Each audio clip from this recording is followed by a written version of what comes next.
Good evening. Good evening, Palm Bay. How are you doing? Welcome. We have a packed house tonight. We have a very packed house. Over 105 folks are watching us right now. Thank you for joining us. Thank you for joining us. And I have my friend with me tonight, and Mr. Ron McLean. Mr. McLean, we have a packed house. Over 108 folks joining us Wow. tonight. This is a packed house.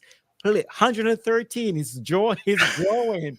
Hit the like button, hit the hearts, smack the subscription button. Let's get it started. It's time to reveal the results of the 2024 election for Brevard County. Let's get it started.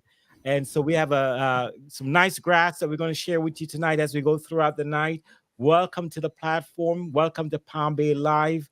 And thank you for being here. And I see some messages rolling in already from Adam. Bring peace to what to come, and some praying emojis from Julie. Thank you, Julie. And Brooke also sharing some thumbs up. Thank you for being here. Thanks for being a part of the platform. Please share, keep sharing this live. We're going to be going through the results. And so today, during the day, I was sharing with everyone that where we are with the count as far as the final results of where we are with the voting is concerned. And Mr. McLean, as of 7:01 p.m., let me do a refresh right here now. Let's see if I can do a refresh. And I can share with the voters, we are at Wow. 82.17% turnout. That means 364,000 folks literally voted. Let me share my screen so you guys can see that for yourself. Um, so let's bring it up on the screen here. 364,230 individuals voted today. Well, throughout the early voting too. So this is a combination of today's voting and the early voting. So we did a fantastic job, Brevard. Fantastic job of getting out the votes. And thank you for that. I'm pretty sure Mr. Tim, the supervisor of election, is going to be very proud at these numbers. So I think in 2020, from what I understand, we did 80% of the vote back in 2020, Ron. Mm. So, thank you. First off, thank you for having me. It's always a pleasure to do this with you. Every election cycle, every midterm cycle, we always get together. We always nerd out. That's why I'm wearing this. I mean, I'm actually being the election nerd tonight. So, just like we have had our conversation earlier today, ongoing today, um, the turnout today is pretty phenomenal. Because I'm a nerd, I went Yeah, back and I did a little research on Brevard County. Brevard County, for presidential elections only, this does not include midterms, but Brevard County for presidential elections averages right about 76% turnout for presidential right, elections. right. Our highest Keep turnout talking, going Ron. I'm all. going to start checking the results page. Make sure that we don't have anything to report. Keep checking. Okay, Keep talking, rather. okay, I'm going to keep lecturing.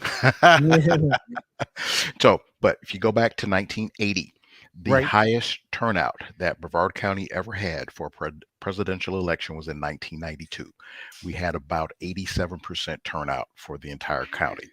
Now, conversely, to be fair, to put everything into the proper context, I believe back then there was about just slightly under 280,000 people that resided here, but we still had 87% turnout. So the numbers are the numbers, representatively speaking.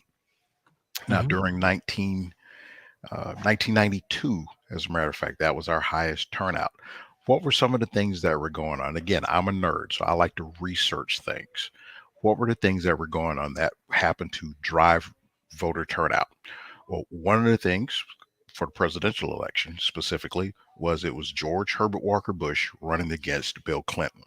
Some of the things that were notable in the world at the time was that the Berlin Wall had fell. Kevin, did you still have that? You still have that email that I sent you earlier today? Graphic. Let me see if I can get it over. I would have to download it. Let's see if I can grab it here. 1 second. Okay, Um, here, I'll do this so we don't have dead air time. okay, you have it. Okay, let me remove this other No, I don't graphic. have the graphic. You go ahead and pull the graphic up. I'm just going to Okay, keep talking about all stuff right, that was go ahead. happening. Right. So, November 9th, 1989, Berlin Wall fell. Thousands of Germans were absolutely ecstatic because they were able to reunite their country. They were able to move freely throughout the country. And so they did not have any East German border guards standing on the wall with shoot to kill orders for anyone that left. The breakup of the Soviet Union happened. So there was a lot of stuff that was going on with respect to foreign policy, foreign events that were shaping our foreign policy and shaping some of our domestic policy as well. Right. The other thing that was big going on was that in 92, or I should say during the 92 election thing, issues. Well, the economy was recovering from a recession. It was sluggish uh, Mhm. and it recovered a little bit more robustly during the election year itself. But there's a lot of pessimism about how the economy had recovered and how it had shaped. And so it slowed down. And during the recession, the economy slowed down. Middle class Americans were increasingly upset about the president's inaction on the economic recession, and many people, including Republican diehards, had also never forgiven the president for his 1988 campaign promise, no new taxes. So there was a long-held Okay. resentment Uh, about that. So fun facts: 1992. I was coming back from number one. I think I was coming back from my second Westpac. I don't remember. The top song at the time was "I Will Always Love You" by Whitney Houston. Uh, hot movies were A League of Their Own, Sister Act, The Bodyguard, Unforgiven, Clint Eastwood movie, and A Few Good Men. You can't handle the truth. Okay, everybody remembers that, right? yeah. Uh, So we got at the some time, results, Ron, we coming got in. results. I'm gonna interrupt you. Okay, We got some results so coming in. so tell you what, go ahead and so here, let me go ahead and take me off. Yeah. If you want, go ahead and talk to our audience, and I'll update our graphics. Okay, great. Deal? All right. So right now we are looking at the race for sheriff. The race for sheriff. We're showing that Wayne Ivey is in a tremendous lead. Mr. Ivey has 189,800 votes. He has 85% of the votes, and the write-in candidate Brian Potter's, I would imagine, is him, is at 14%, at 31,101 votes for him. So that's where we are with the sheriff race right now. 85% of the votes are in. And let's look at County Commission District 1. Kathy Delaney, Republican, right now has 63% of the votes, and she's in the lead over her opponents, Brian Bobbitt and Nathan is only coming in with 5%. District 3, County Commission District 3, Kim Addison, the Republican, she is speeding along with 57% of the votes, and Yvonne Minus, the Democrat, only has 42% of the votes. County Commission District 5, Tad Altman is reporting 56% of the votes, and the Democratic opponent, Vinny, he has 43% of the votes. For the judge, Group 6, this was a tough one, and this is going to be a tight one. Right now is reporting that Clarissa Harrell is at 51% of the votes, and Margaret Maggie Wagner is at 48.22% of the vote. That one is going to be a tough race to watch. Tell you right now. Let's keep going. We got District 4, and this is a one that everybody's all eyes are on this race, the school board race for District 4. Matt Susan currently is in the lead. He has 58% of the vote, and Dr. Ava Taylor is at 41% of the vote. Um, and let's keep going. Let's Ron, when you're ready, just give me a signal that you're ready to roll. And so, the city of Cocoa Beach, for the mayor race, Keith Capacity is at 55% of the vote, and his opponent Dave is at 44% of the vote. For the city of Cocoa mayor race, Mike Blake is at 60% of the vote, and George Cowart is at 39% of the votes. Okay. And I know a lot of the Palm Bay residents wants to know what's going on in the city of Palm Bay. Here we go. Donnie Felix. Seat number 2 is at 47% of the vote. And Richard Mike Hammer, is at 52% of the votes. And for seat number 3, Alfie Agari is at 49% of the vote, and Chandler Levine is at 50% of the vote. Seat 5, the biggest race there is with 5 candidates. This one is going to be a tough one.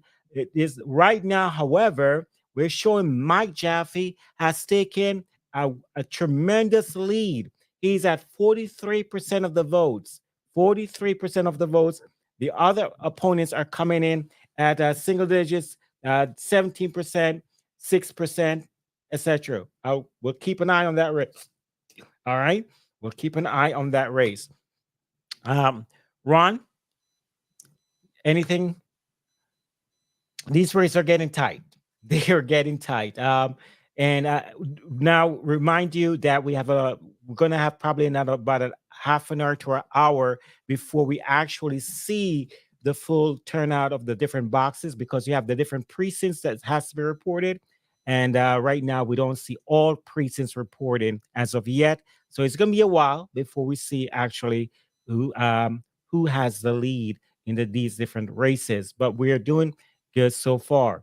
So good job, Brevard County. Thanks for voting. All right. Thank you for voting. And yeah, so we have some tremendous leads here that let me do another refresh. Let's see if we have any updates on the screen to report.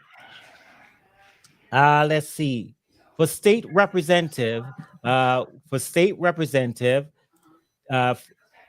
District 8, well, let's start off with state senator, actually. State senator, District 19, Randy Fine has a tremendous lead over his Democratic opponent, 57.94% of the votes, compared to Vance, who is at 42% of the vote. Okay. For the state representative, District 30, Chase Tremont is at 64% of the vote, and Kelly Smith is at 35% of the vote. A state representative, District 31, we have Tyler, who's at 62% of the vote, and Joan Terry is at 37% of the vote. State representative, District 32, Debbie Mayfield is sitting at 62% of the vote, and Juan is at 37% of the vote. 851. Then another interesting race. It has to do with the state representative, District 33. Monique Miller is at 54% of the vote, and Vernon Anderson is at 45% of the vote. Now, remember, we're going to have a long night ahead because not all the precincts are counted yet. In regards to District 33, that one was an interesting one. I did try to interview Miss Monique Miller, but was not successful, just like the other media outlets weren't able to interview her. But she is sliding ahead. She has 39,590 votes, and Vernon Mitchell Anderson has 32,606 votes. So that's where we are with that. Okay, so we are doing great with the reporting so far. Let me see if I can do another refresh and see if I can give you any further updates. I know a lot of people are keeping an eye on the presidential race, and so far for our county, Donald Trump is at 58% of the vote, and Kamala Harris is at 40% of the votes. That's where that race is at right now, as far as the county is concerned. Okay, for the United States Senator, Briscott has a tremendous lead countywide at 57% of the vote, and his opponent Debbie countywide is at 40% of the vote, as far as the county is reporting. In the race for representative in Congress for District 8, Mike Hardopoulos is at 60% of the vote, and his opponent, Sandy Kennedy, is at 39% of the vote. That's where we are with that race so far. Okay. How are we doing, Ron? Doing okay? Yep, I'm posting everything over. Just give me a couple of minutes. There's a lot going on. Okay, no problem. All right, so let's go to we need to keep an eye on that Group 6 race for district court judge. That one I'm very curious to see the result of that one, and also the District 4 race for school board. Right now, Matt Susan is still in the lead with 58% of the vote, and Dr. Ava Taylor at 41% of the vote. So that is still where it's at when the last time I reported. And for the let's go back up to Group 6, County Court Judge, Group 6. Clarissa Harrell is still at 51% of the vote, and Margaret Wagner is at 48.22% of the votes. And let's see. What else is going on? Let's see. What other races do you want me to report on, audience? Let me know if there's one in particular that you want to know about while I'm looking at these results that are coming in. Again, keep in mind that not all the ballot boxes have been counted as of yet. Now, all ballot boxes have been counted as of yet. We still have some more to go. Okay. Let's see. As far as the Palm Bay City Council races are concerned, where we are with those.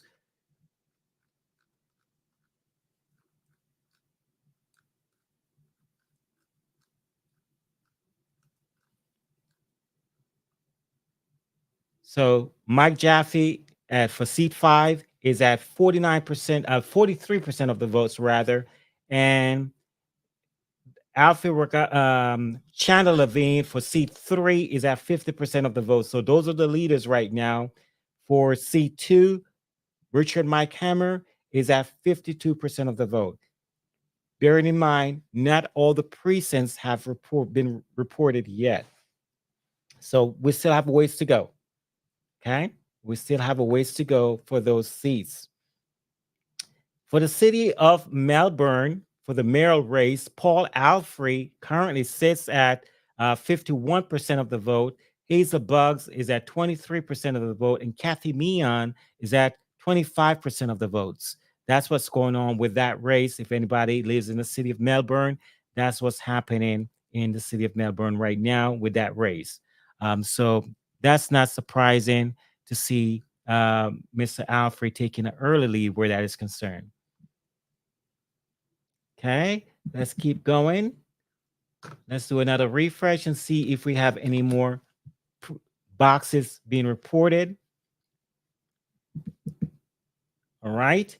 Now let's go to County Commission District 1 because that has jumped significantly. Kathy Delaney is now at 63% of the votes. See, she has taken a tremendous lead in District 1 for County Commission District 1 seat. And for County Commission District 3 seat, Kim Addison is at 57% of the vote compared to Yvonne Minus, who is at 42% of the votes. For County Commission District 5, Tad Almond is at 56% of the vote, and Vinny is at 43% of the vote. All right. Ron, can you see if you can pull up the charter amendments for me when you get a chance? And let's see if we have any results on those. The charter amendments for the county and where we are with that. Okay, give me a minute. I'm scrolling down. Yeah, let's see where we are with those amendments. One of the amendments that was out there is for whether or not the city commissioners should get a raise. So that's one of the things that came up, and some of us, we're feeling conflicted where that is concerned. So should they can get a raise? You know, let's look at. Okay, Go ahead. you ready? Yeah, go ahead. Okay, here's what we got. So Brevard County Charter Amendment for the salary. Pardon me. Right now, the no's are at 52, basically 52.9. The Mhm. yes is at 47.1. The charter amendment for the economic development ad valorem tax exceptions, yes is at 71%. The no's are basically at 29%, again, during the rounding. If we look up for, just wanted to go through, because I know there's some interest in some of the Florida Constitution amendments as well. So Amendment 1, the partisan election of district school board members, the yeses right now for Brevard County only are at 54.6%. The Amendment 2, right to hunt and fish, yes is at 67.5%. Amendment 3, adult personal use of marijuana, is at 54.3%. The no's are at 45.7%. Amendment 4, amendment to limit government interference with abortion, yes is at 55.1, no is at 44.9. Amendment 5, annual adjustments to the value of certain homestead exemptions, yeses are taking a commanding lead. Basically, they're at 66%. I'm sure they'll be over that once we get another update with over 164,000 votes for that one. Amendment 6, repeal of public campaign financing requirements. This one is kind of tight. I think it's kind of interesting, mainly because some of the language that has been involved in that one. Yeses are at 48.95%, over 119,000 votes, and the noes are at 51.05, over 125,000 votes for that one. Okay. Interesting. So this is where we're at with the charter amendments. Right now, I'm looking at the results screen, and I'm not seeing any other updates where, as far as the different precincts are concerned. So I'm not getting an update to show how many precincts have reported thus far. So that's at a standstill. So All right. hopefully they will So, update that soon. Kevin, if you let me jump in here just for a second, Go ahead. quick conversation between you and I, and for the people that are listening. In the event that the supervisor of elections website should happen to crash, because we have had that happen before, what is the alternate website that they can go look at to keep abreast of what's happening with our elections?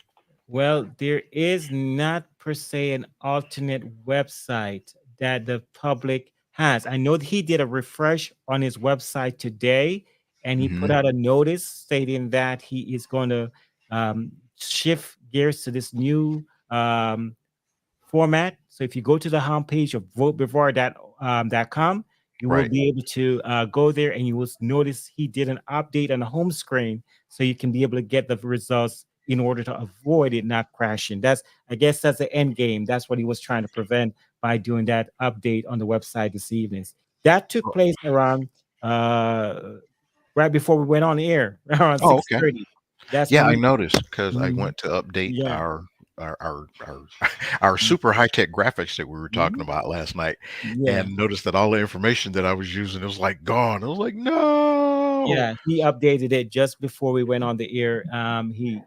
But he was announcing it all through the day that he's going to make that change. Okay. So, but he did that. So Well, we're. I hope that some of the information with respect to the registered voters in each precinct, I hope that comes back. When I was at work today, I was really curious because we hear so much talked about certain amendments or certain initiatives will drive voter turnout. And I was Mhm. thinking about it today. I should be able to do a quick analysis if I know how many registered voters there are, how many votes were cast, and what our overall turnout is. Might be able to do a very rough, very quick Yeah. So far, analysis to see if either one of those amendments actually drove turnout. yeah. So right now we have 443,257 registered voters in Brevard County. Okay. That's what we have. Okay. And as far as registered, sorry, as far as registered voters. Yeah, after doing all of these graphs, I pretty much have that number memorized. Yeah. Yeah. So I'm trying to see if it's okay. Now they're starting to report the different precincts. So now the precincts are being reported. So I'm going to look at the Palm Bay races first. Now that the precincts, nope, that has not been updated. So the Palm Bay races has not been updated to reflect what precincts are reported. Um, so let's go back to the top here and check what else is being reported. So with the county judge, Group 6, Miss Harrell and Miss Wagner. Yeah. Right now, Clarissa Howell has 51.91% of the vote, and Maggie Warner has 48.09%. I'm going to Okay. update our charts as well. Okay. And that County is Commission that District. Yes, sir. okay, so that is 32 precincts reporting out of Correct. 163. Okay, all right. Correct.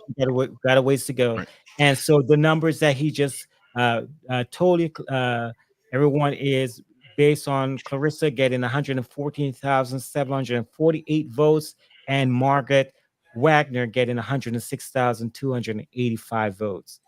As far as District 4 school board, that's the one that a lot of folks has their eyes on for with Matt Susan and Dr. Ava Taylor. 59% of the votes Matt Susan has right now, with 33,747 votes reported. Dr. Ava Taylor has 40% of the votes with 23,379 votes. Okay. And we got a ways to go where that is concerned, because there is 37 precincts to report, and so far only 6 has reported for that race. Only 6. So we got a while. I would have thought that this was going to be a quick turnaround, but they're counting those votes.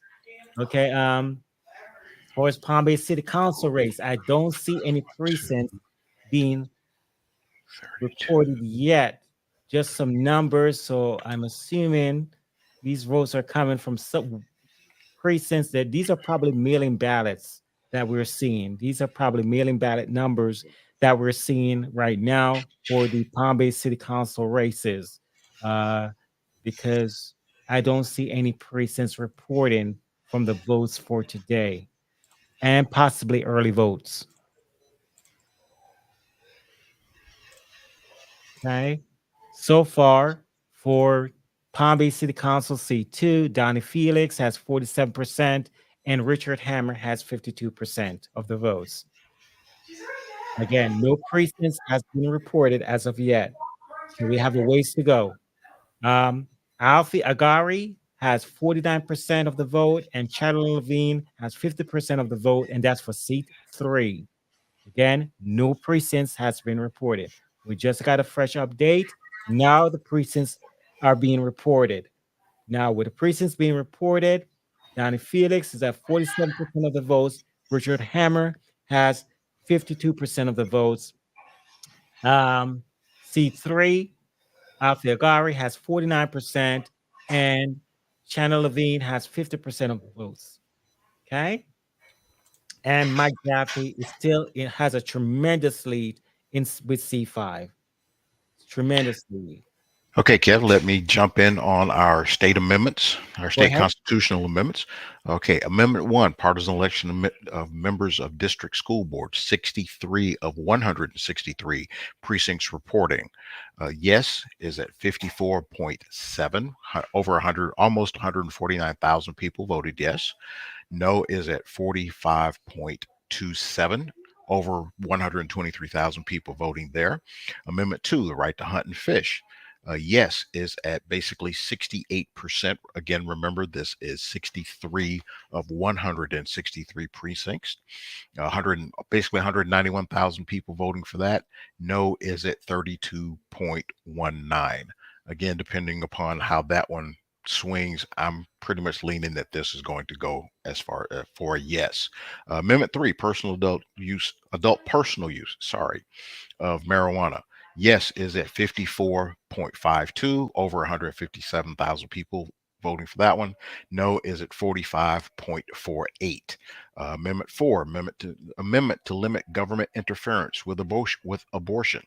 Yes is at 55.02. No is at 44.98. So basically about 45% of the votes that have presently been counted. Amendment 5, annual adjustments to the value of certain homestead event exemptions. Yes is at 65.99%. No is at 34.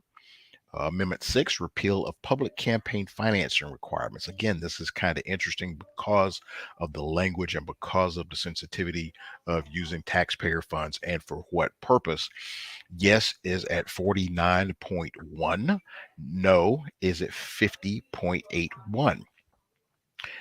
Brevard County Charter Amendments, Article 2. This is for the salary. Over 261,000 votes that have been cast for this one. Yes is at 47.58. No for rejection, 52.4. So right now the no's are pulling ahead. We're still looking at 63 of 163 precincts that are being reported. Back to you, Kev. Yep. So that's what's going on with that one. And while we're waiting for another update, let's look at what the county charter amendment article 2 is about. So we're talking about an increase in salary. Okay.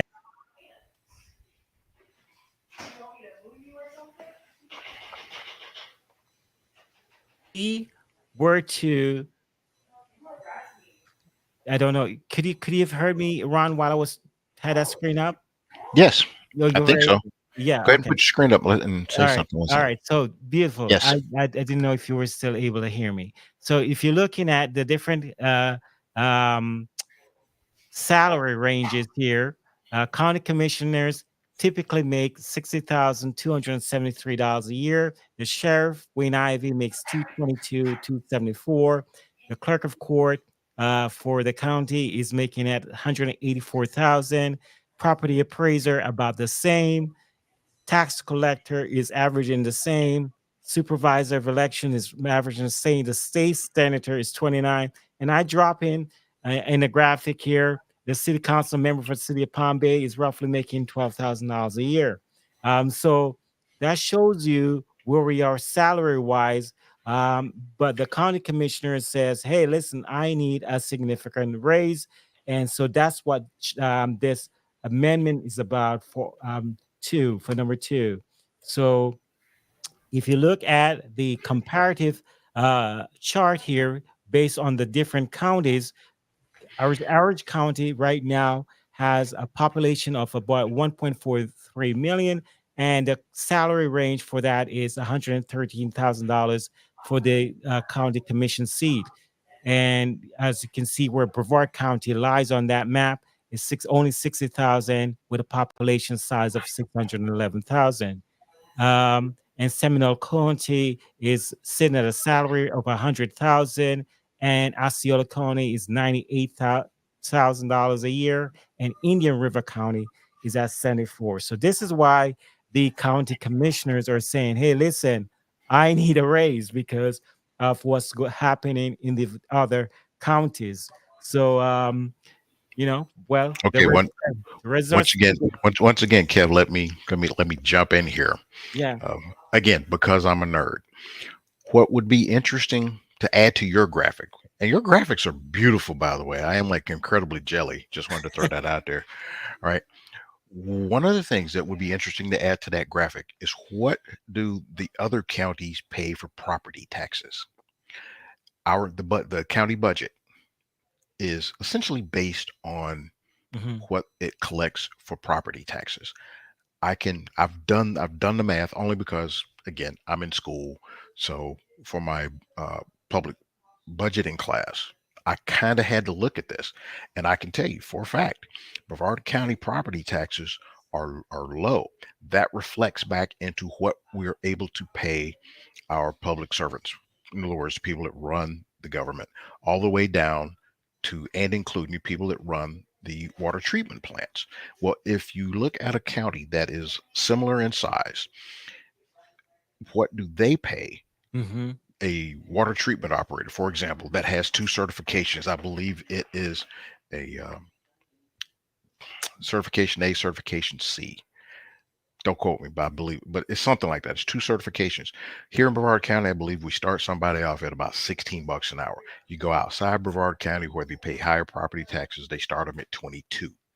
So again, if we look at the amount that we pay for property taxes to raise the the salary for our county commissioners to reflect that of counties that are outside Brevard County, in order to keep everything kind of sort of in balance, they would almost have to raise property taxes, and no one wants to do that.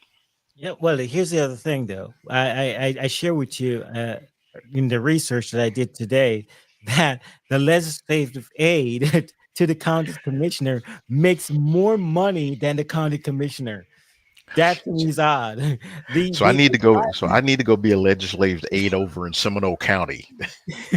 right, because the legislative aid to for I think there was one article on John Tobiah that was done run this weekend, and we found out that his aide was making an average, I think, around somewhere about $80,000 a year, Hmm. 80 to $85,000 a year, and I think his managers for his office is somewhere north of $60,000 a year, somewhere around there.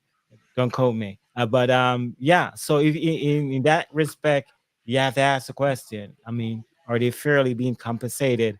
And I'm not taking up for them. I'm just asking the question. I don't know. I personally think so. Mainly because when you have a chief of staff, you have the legislative aides and the various other positions that are associated with run the government. These are highly technical positions. In other words, there's a lot of reading, there's a lot of math, there's a lot of, for lack Mhm. of a better term, thinking. There's a lot of brain power that has to go into this. Whereas county commissioners, they listen to the public. They don't sit and do their own research. That's what as I think that's what a lot of it really boils down to. They're not writing policy. Writing policy is not easy, man. You know, you have to come up with, because only because I'm going through it now, right? You got to come up with alternatives. You have to do a cost benefit analysis. Uh, Mhm. you have to weigh out, almost similar to, but not exactly like, a risk analysis chart. You have to your cost benefit analysis. You have to go through and figure out, well, what's important to us. Then you have to weigh it, build a very nice looking spreadsheet, and then make your recommendation based off that cost benefit analysis.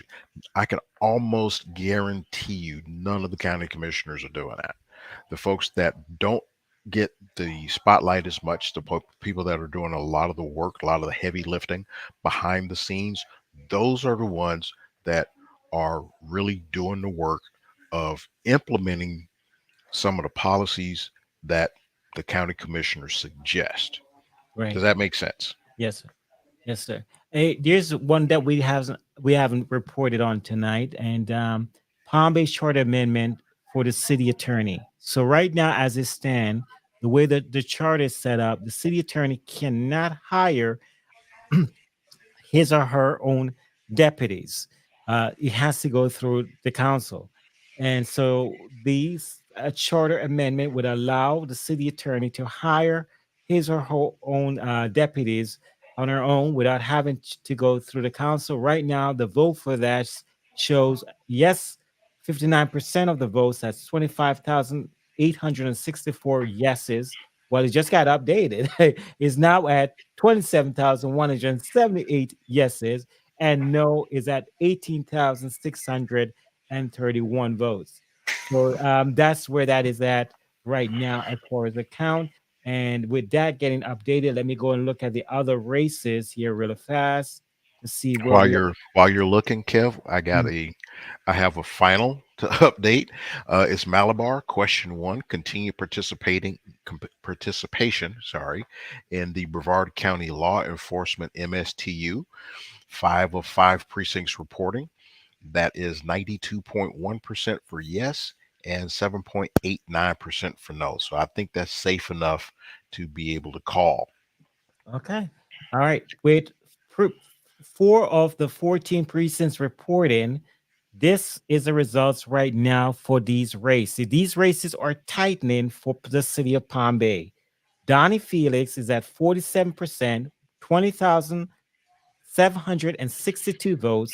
Richard Hammer is at 52%, 23,353 votes. That race is tightening. Remember, only 4 of 14 precincts has been reported, so we have a ways to go. With city council seat number 3, Alfie Agari is at 49%, and his vote count is 21,381 votes.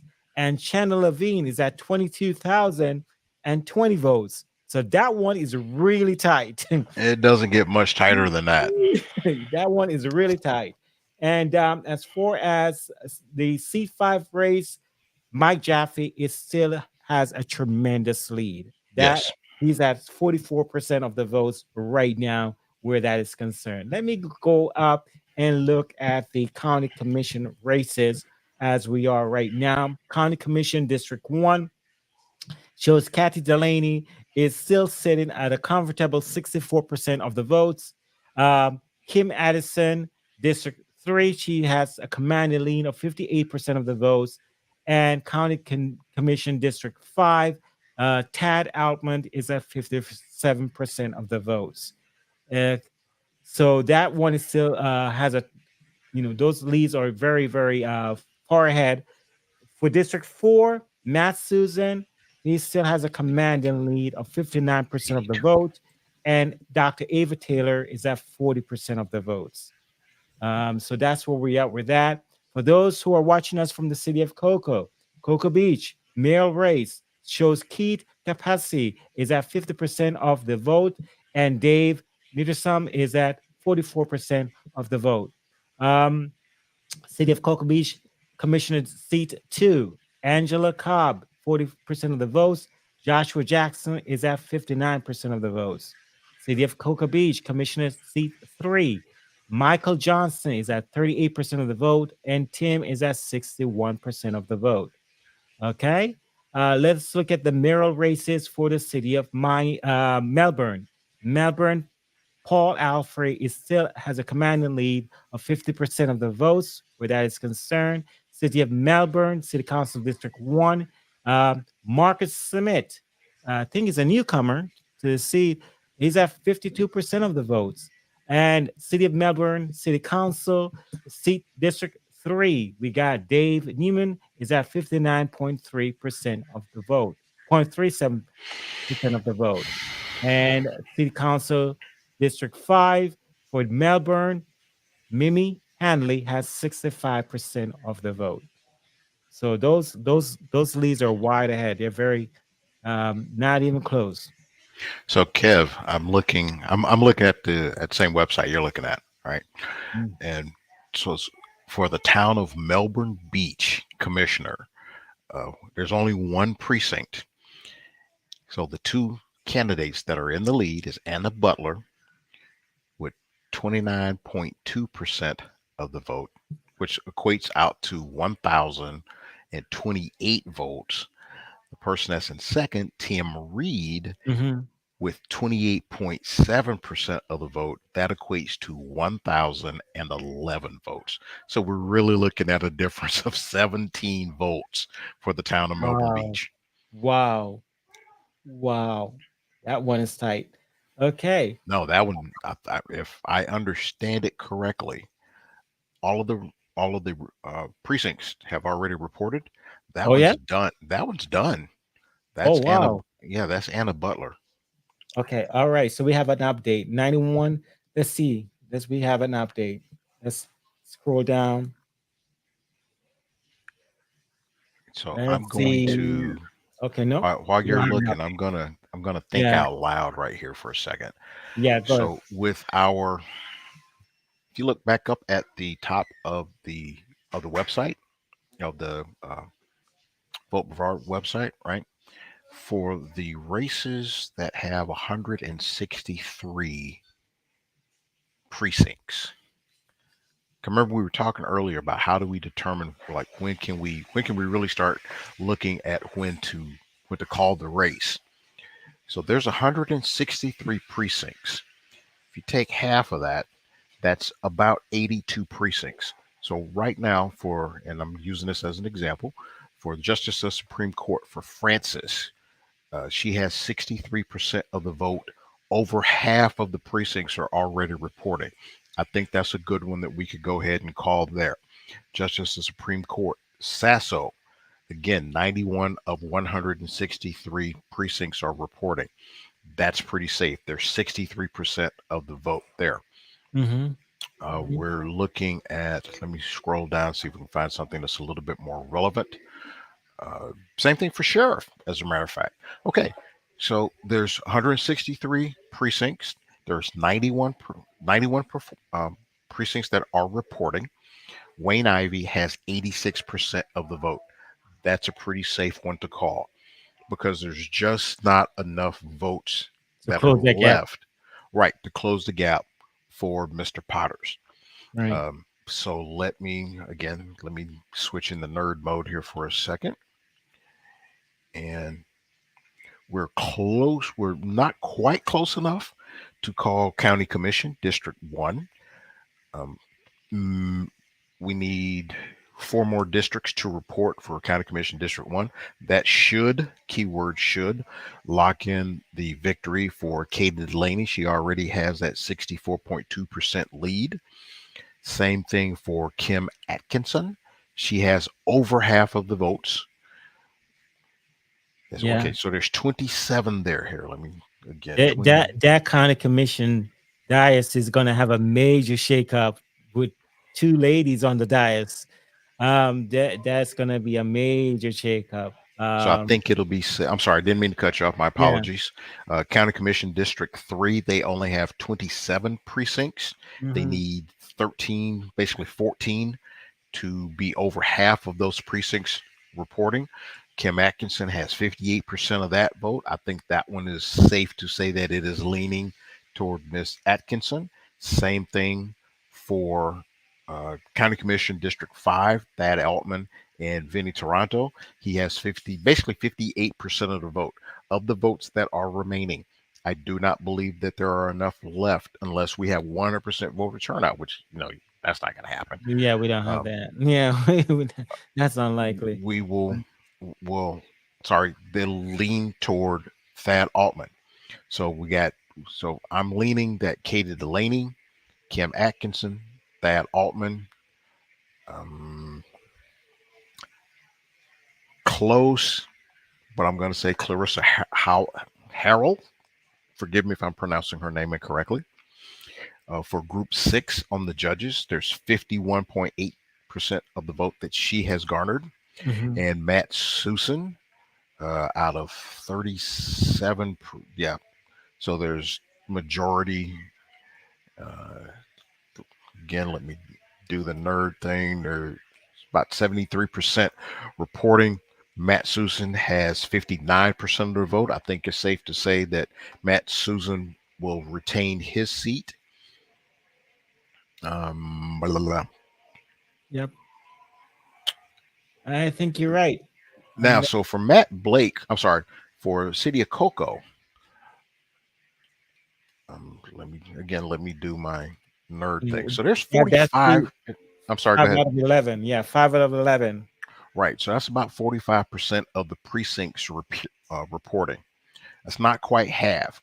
He has a commanding lead at basically 62% of the vote. That one is it's safe, I think. This is, and again, it's not math. That one is a guess because we're not over 50% yet. City of Cocoa Beach Mayor, all of their precincts are reporting.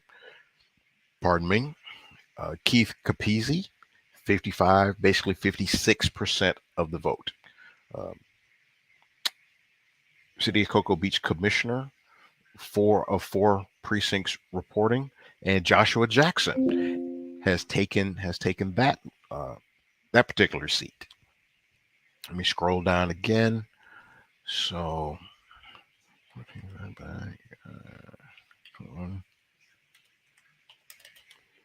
okay, so for City of Melbourne Mayor, there's 67% of the precincts reporting. Paul Alfrey has 50.88% of the votes that have been cast, that have already been counted. Again, I think it's safe to say that Mayor Alfrey will retain his seat as well. Um, Dean, I'm sorry, Marcus Smith, City of Melbourne City Council. Pretty safe to say that he's won that particular election. Okay. Scroll down here. Okay, so if we look at City of Palm Bay City Council, there's only 4 of 14 unless there's been an update recently. Mike Hammer No, has it's still the same. Yeah, Mike okay, Hammer is still in the lead, and Chandler Levine is still in the lead. Mike Jaffe is still in the lead. right. So remember, so what we're looking at is about 2/7, and this is just doing the math really quick.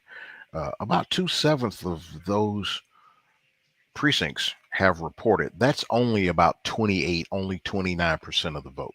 So there's still a ways to go there, as we can see as at the number of precincts that are currently reporting. Okay. We just got an update, and for Palm Beach City Council races, right now we have 5 of 14 ballot precincts reporting. We're still showing that Mike Hammer is in the lead at 52%. Call it 53% because it's 52.97%. He's roughly has about a 2,000 vote gap. So it's Donnie Felix has 21,036. Richard Mike Hammer has 23,691 votes. Alfie Agari in seat number 3 is sitting at 49% of the votes. Chandler Levine is at 50.74% of the votes. And that vote is tight. It's very, very tight because we have looking at Alfie at 21,670 votes, and Chandler Levine is at 22,320 votes. Remember, it's 5 of 14 precincts reported. So that Okay. one cannot be called. That's going to be a while. We're going to come down to the last box. So let me take over for you so you can catch a breath and or take a drink. So here we are. We're back to 163 precincts total. We have 115 reporting. So that's over our magic 50% mark that we're looking at. So for Amendment 1, partisan election of members of the district school boards, yes is at 55%, no is at 44.9. We're starting to lean toward yes there. Amendment 2, right to hunt and fish, over our halfway mark is 68%. I believe Amendment 2 is going to pass. Amendment 3, it is 55% yes, 45% no. I believe Amendment 3 is going to pass.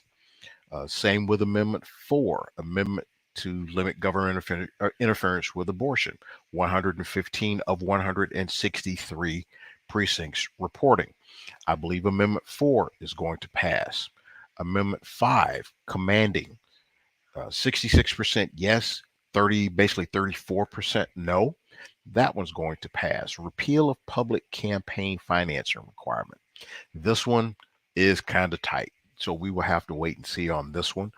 Even though we're over our magic number of 82%, 82 precincts reporting, the yeses are at 49.4 and the no's are at 50.57. That's tight.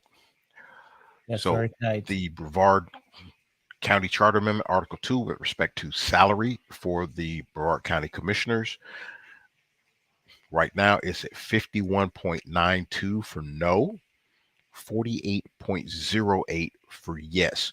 Starting to lean a little bit more toward no. only Mhm. because the votes are so close. I don't want to hang my hat on that one just yet.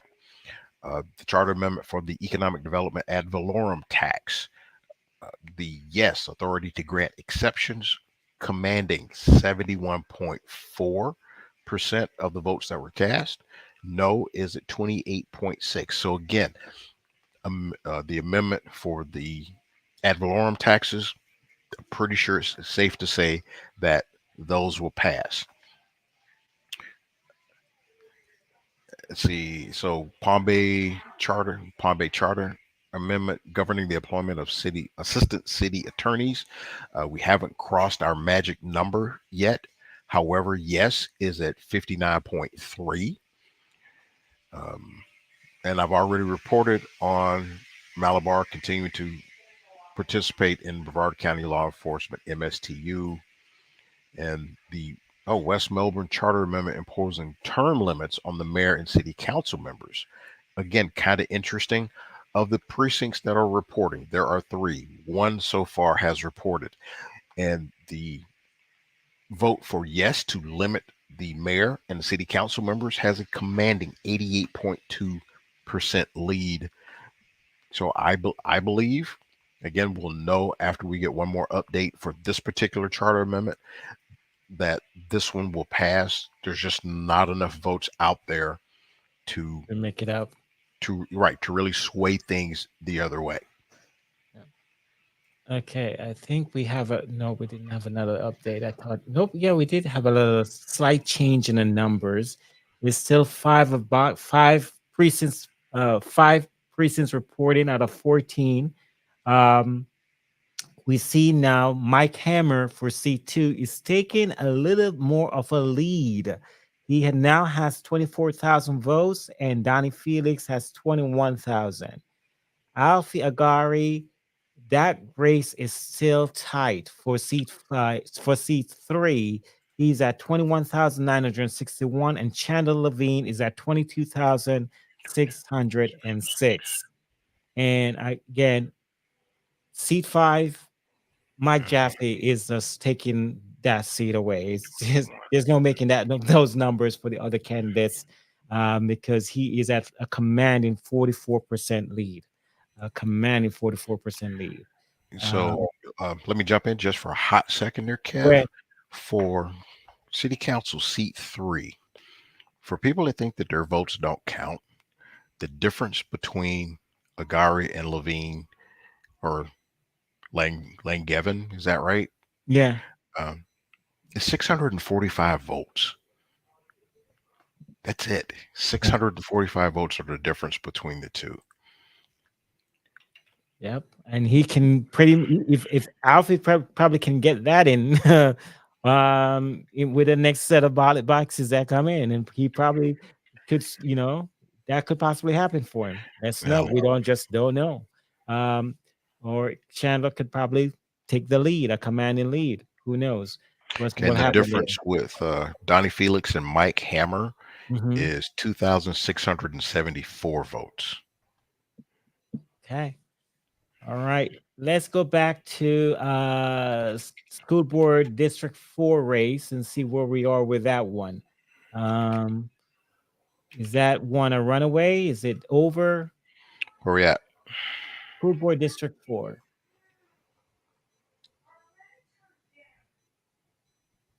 Why can't I find it? Let's see. Because we're both looking too high up on the list. That's what it is. Okay, 29 of 37.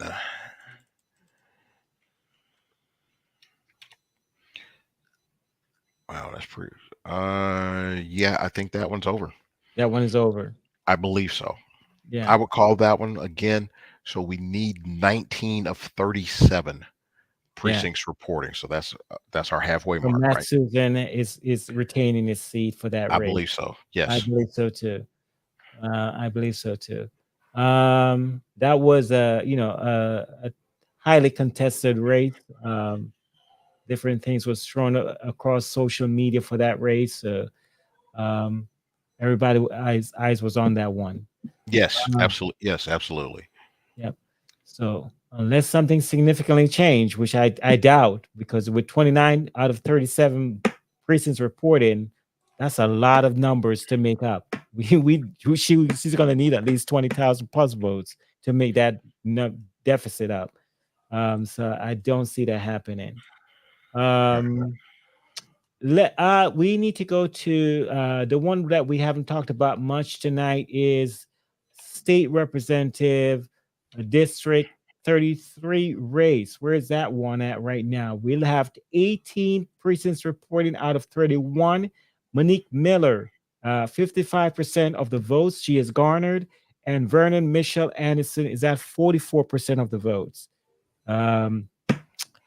Interesting thing with Monique Miller is that she hardly campaigned in the county where this is concerned. I did talk to her several times and via email and phone and try to get her on my platform to do an interview, but she was very, very busy throughout the campaign season and nobody was able to nail her down for interview. But she has managed to leapfrog into this race. She's at 55% of the vote, and Michelle Anderson is at 44% of the votes.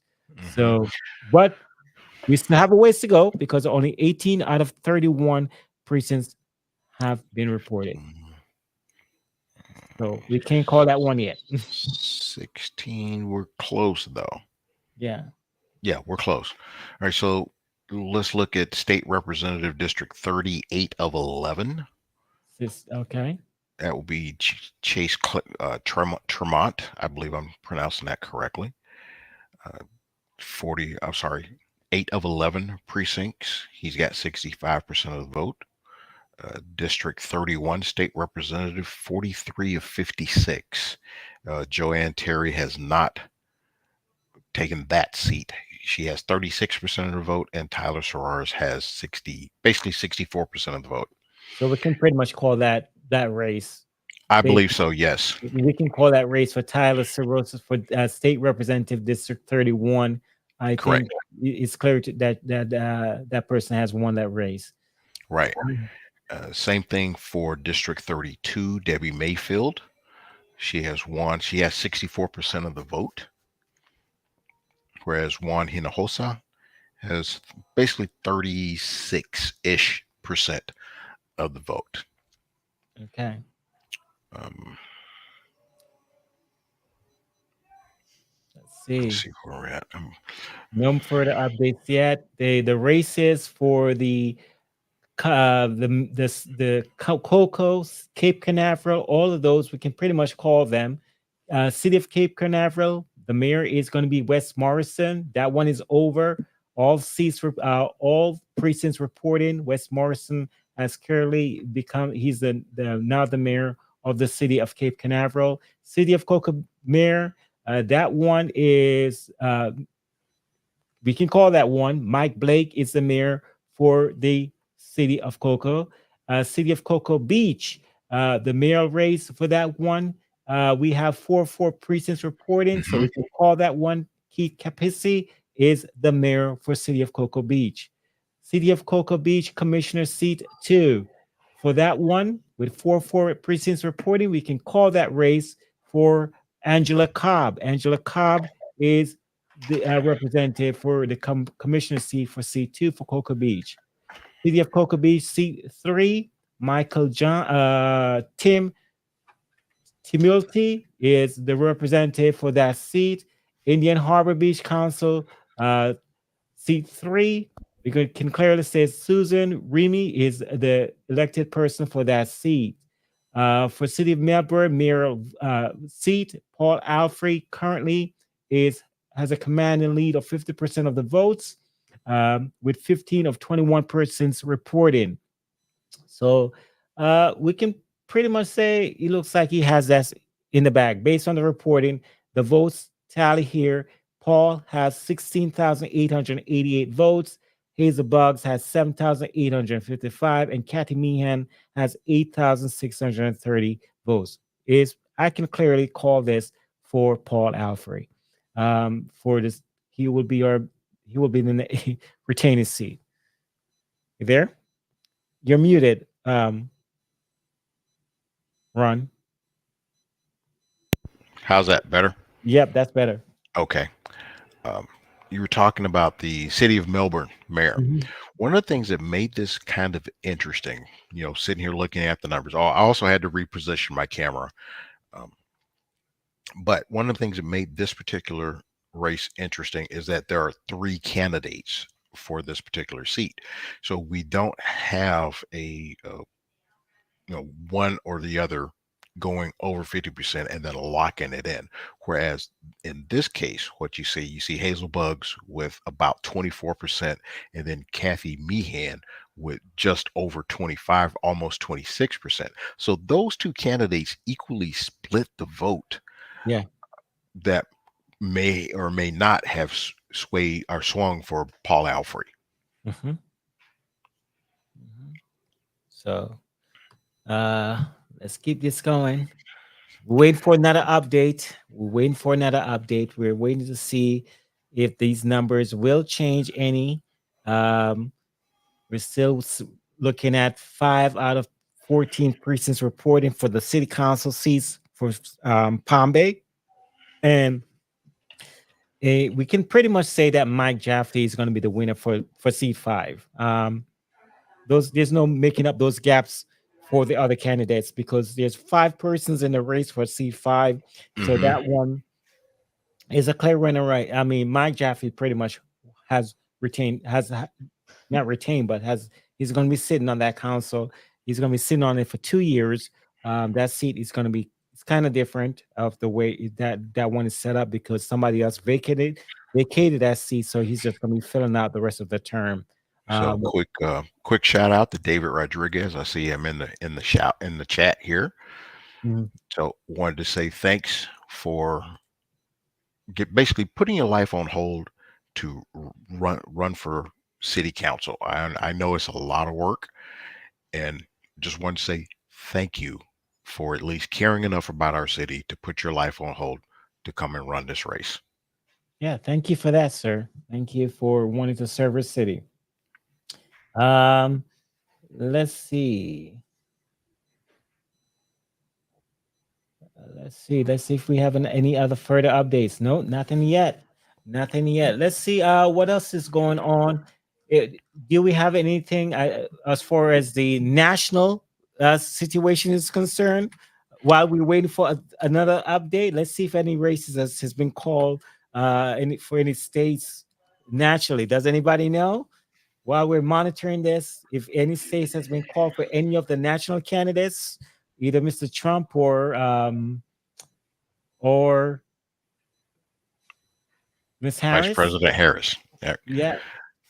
Uh, so I can, Okay. So if you right if you let now, me, I'm go sorry. Go ahead. ahead, Kev. No, go ahead. No, if you let me run down from the top here a little bit for representative in Congress, District 8, between Mike Herodopoulos and Sandy Kennedy. We're over our 82 precincts reporting. Uh, Mike Herodopoulos has 62% of the vote. Safe to say that he is going to replace Bill Posey in that Hmm. particular seat. 147, 70, 11, something like that. Uh, I'm leaning toward Randy Fine. He has over 59% of the vote. So we have 109 of 147 precincts reporting. Safe to lean that one in his direction. Uh, Definitely, we can lean District 31 for Tyler's. I don't want to say cirrhosis because that sounds like a liver disease. I- So let's just leave it at Tyler. I have this thing yeah. about butchering people's names. So let's say Mr. Tyler for District 31 has a commanding 64% lead over Joanne Terry. Okay. District 30, uh, Chase Tremont has 65% of the vote, 8 of 11. So again, very safe to call that one for State Representative District 30 for Chase Tremont. I would also think it's fairly safe to say for District 32, State Representative Debbie Mayfield has prevailed over Juan Hinojosa. Monique Miller, I think did we already call the state Monique Miller for District 33 State Representative? Yeah, we can clearly say that she's going to take that seat. Okay, that's a safe call. And oh wow, State Representative District 34, Robert Brackett. He has almost 70% of the vote with 6 of 7 precincts reporting. That's a safe call. Right. Okay. So now I'm gonna, if you will talk for a little while, I'm gonna scroll to the bottom. Yeah, I was actually trying to see if I can get one of these candidates on the air with us. Okay.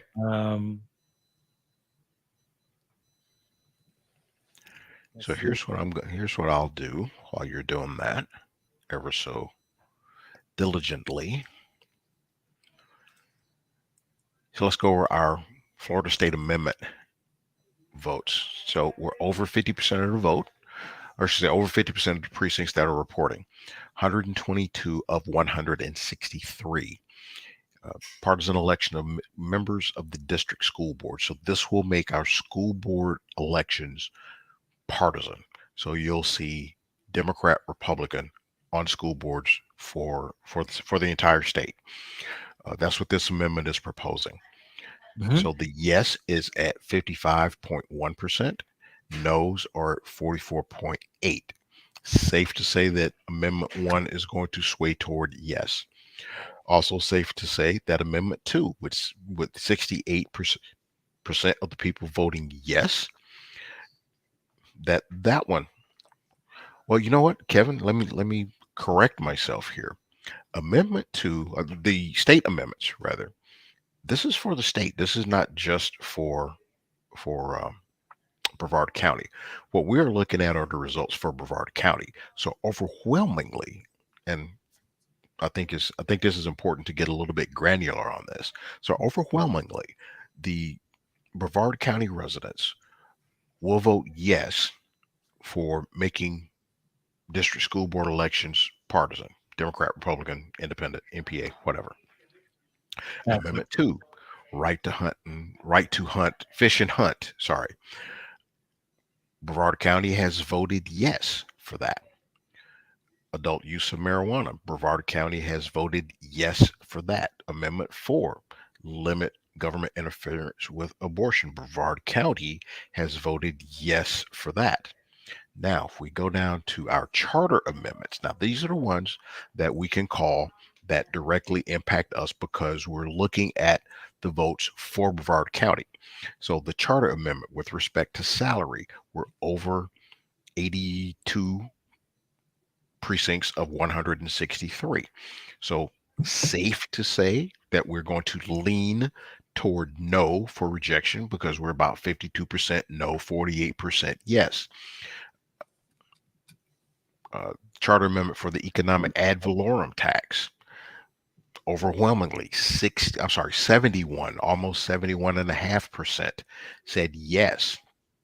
So I think again, there's not enough votes out there to make up the difference between the yes and no with respect to the ad valorem tax.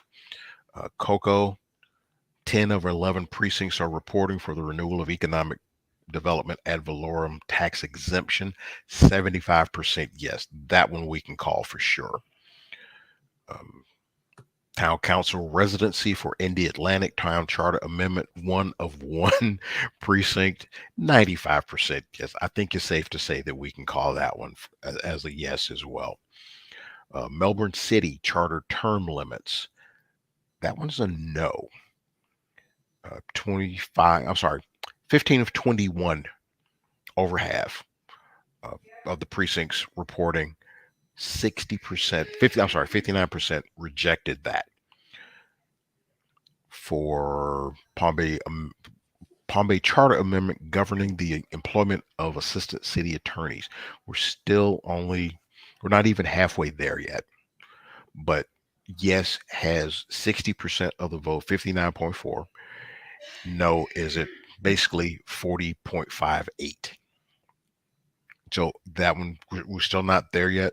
Still need a couple more precincts, probably 2 more updates or so to update this one before we can lean one way or the other. I'm leaning toward yes. Yeah, Palm Bay City Charter Amendment govern employment of assistant city attorneys. So the yes is 59.42, no is at 40.58. Okay. We're So still waiting on an update, folks. We're here waiting on an update. I think I would. Okay, I lost Ronnie. We're waiting on an update and looking for to see if we're going to get an update here. Usually by now we would have been done for the night. The last election, I think we were done by 8 o'clock. Now this one is taking a long time, and it's probably because Brevard voted. A lot of people voted, so there's a lot of votes to be to count. So this is why it's probably taking us this long, because I remember 2020. I think by 8 o'clock I was done when I was doing this.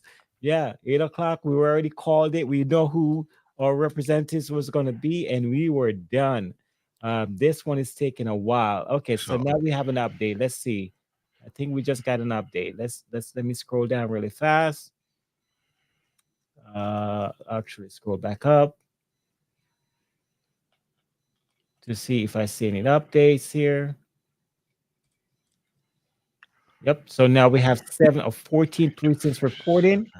Okay. So with C2 for the city of Palm Bay, Donnie Felix is still at 47%. Richard Hammer is at 52%. City of Palm Bay City Council C3, Arthur Agari is at 49%. China Levine is at 50%. And again, Mike Jaffe is still taking a commanding lead. He's at 44%. He's now has 20,000 votes.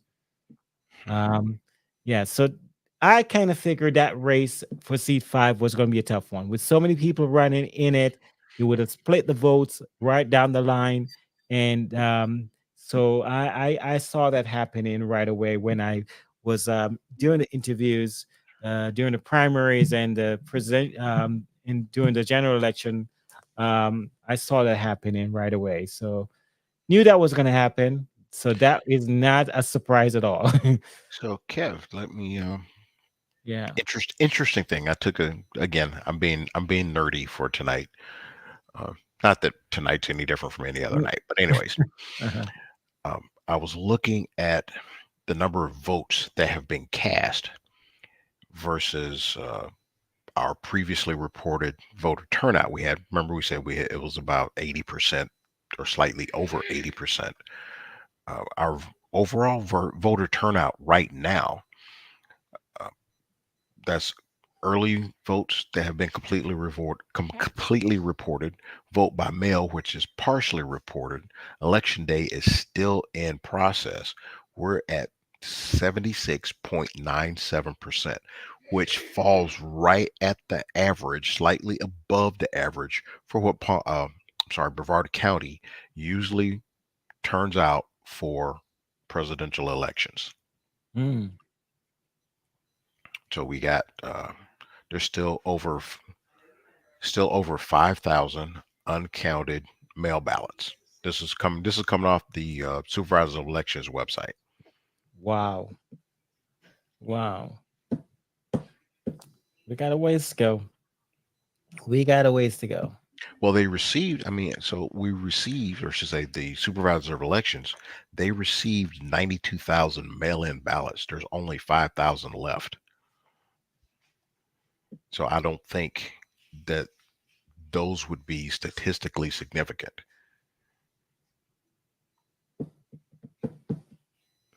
Okay. I'm looking at the state's senator race for District 19, Randy Fine versus Vance. Out of 120 to 147 precincts reporting, Randy Fine has a commanding lead of 172 votes, which represents 59% of the votes. And Vance has 40% of the vote with 117,000 votes cast for him. Yep. I If you think he do did that. very well for himself with that Yeah. race, based on the numbers. So yeah, he did very well for himself with based on those numbers. Okay. Yep. So we can lean.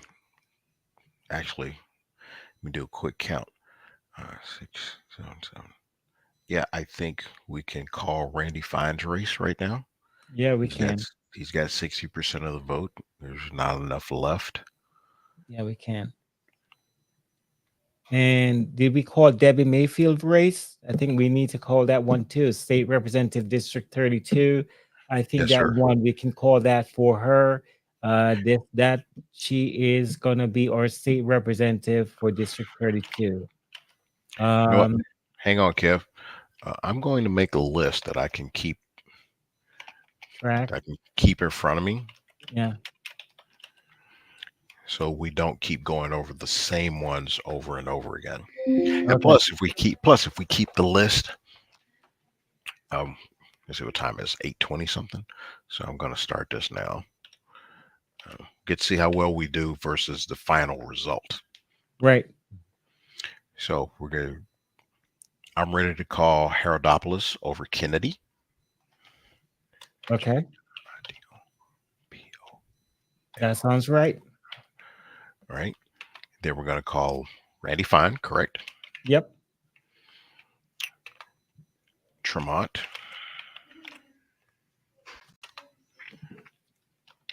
Mr. Tyler. Mm-hmm.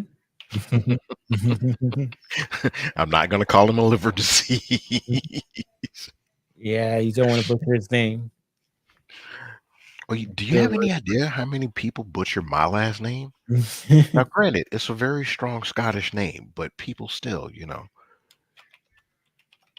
Okay, so we're calling Mayfield over Hinojosa. Miller over Mr. Anderson. Brackett over Mr. Martinez. Okay, so now for Justice of the Supreme Court, these are statewide races, so we cannot call those yet. We can only say that Brevard is leaning for or against retention of these justices, Justice Francis and Justice Sasso. Same thing for the District Court of Appeal, Judge Boatwright. I'm not even going to try to pronounce that. Justice J, Justice Kilbane, not Justice, I'm sorry, Judge Kilbane, Judge McIver, Judge Pratt, Judge Soud. Sheriff, well, not much of a surprise there. District 1, 24 of 34 districts reporting. Katie Delaney. County Commission, District 3, 22 of 27 precincts reporting.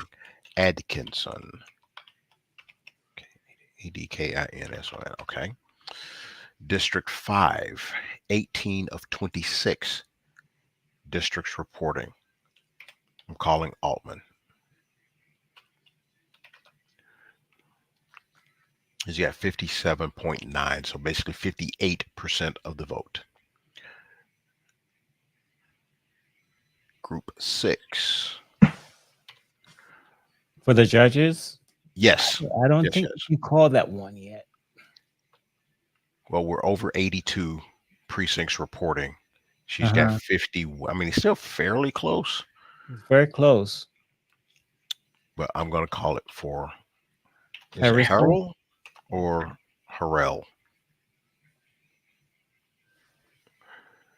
Then for School Board, District 4, 33 of 37 precincts reporting. Susan. Cape Canaveral Mayor. Oh, that one's done. Wes Morrison. Yeah, those are done. All the ones that are at the bottom there are done. They're pretty much done. Blake, Peasy, Jackson, Johnson,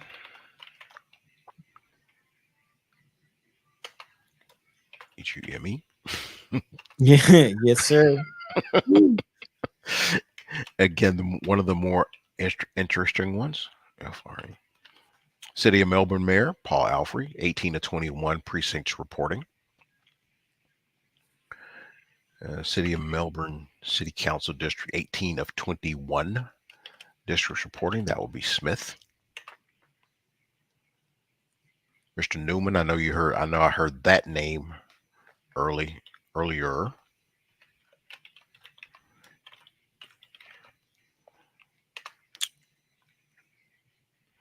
Okay, City of Palm Bay, City Council seat 2, 7 of 14.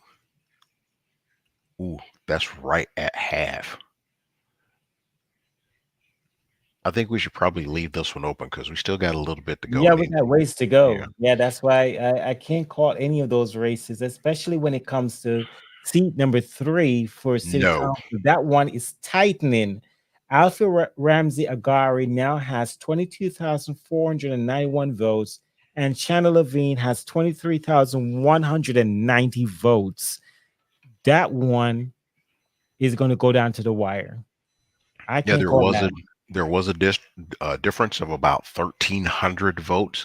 That difference has now cut to 699. Yeah, it's tightening.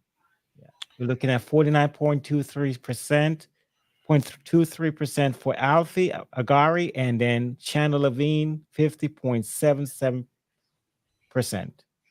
That one is definitely tightening. So that's a squeaker without doubt.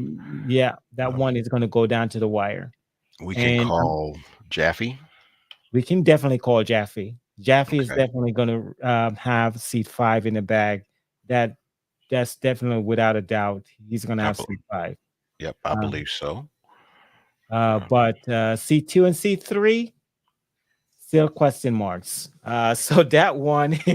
And that one's going to take a while for us to get to know the results. And you, like I said, in 2020, when we first did this, we knew by 8 o'clock who the winners were, but not this time around. This time around, this one is taking a minute. It's taking a while for us. I think we have an update coming. Yeah, we have an update. Right now, we're seeing with seat 2. Oh my God, look at this. Seat 3. Alfie Agari has 24,026 votes. Chandler Levine has 24,815 votes.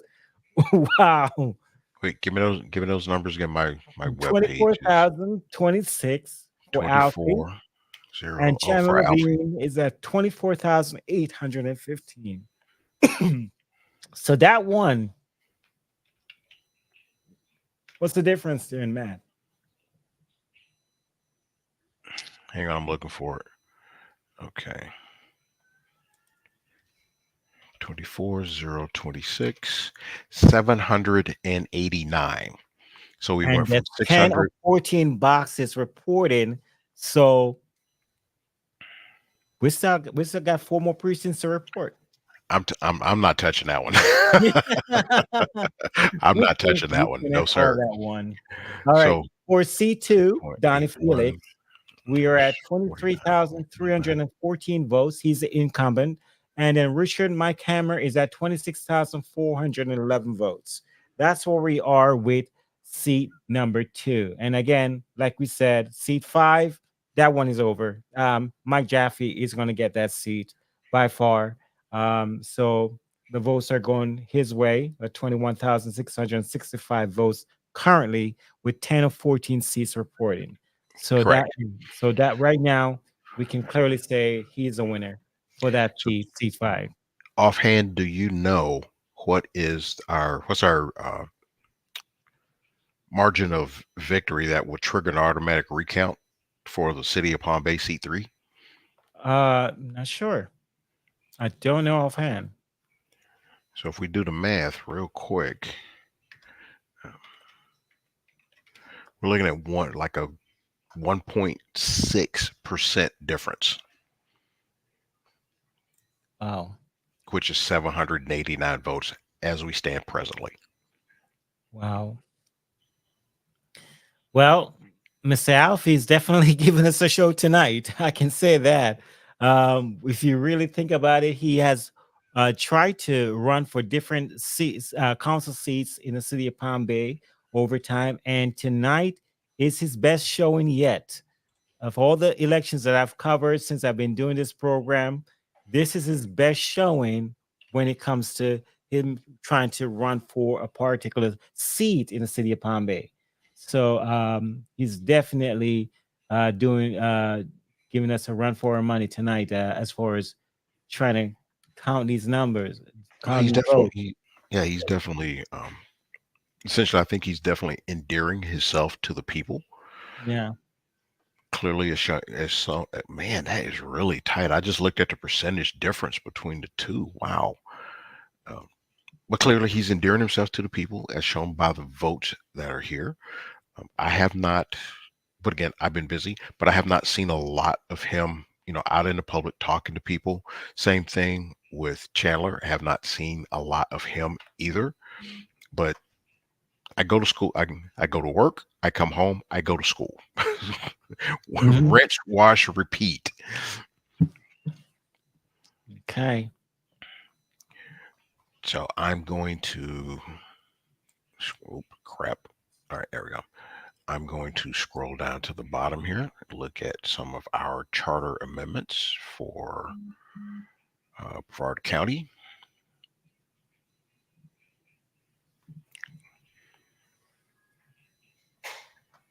Man, it's really close. So for Article 2, the salary that we've been talking about, Yeah. it's 48.47% in favor of and 51.53 for Against rejection. it. Okay. Right. So it's 140 of 163 precincts that are reporting. We need 80, what did I say? 82. We're over 82, and it's still pretty close. 51 to 48. So we need, again, I think we probably need a couple of more updates to really be a little bit more for certain if this particular amendment is going to pass or not, or I should say if it's going to be approved or rejected. Economic development ad valorem, no question, that one's going to pass at almost 72% in favor of. Excuse me. Palm Bay Charter Amendment. Employment of the assistant city attorney, 60% yes. 10 to 14 precincts are reporting, and that's fairly safe. And then the other two, again, I'm sorry, the other 1, 2, 3, 4 amendments that are for Titusville, Malabar, Melbourne Village, West Melbourne, those are all done because they only have between 1 and 5 precincts that are reporting.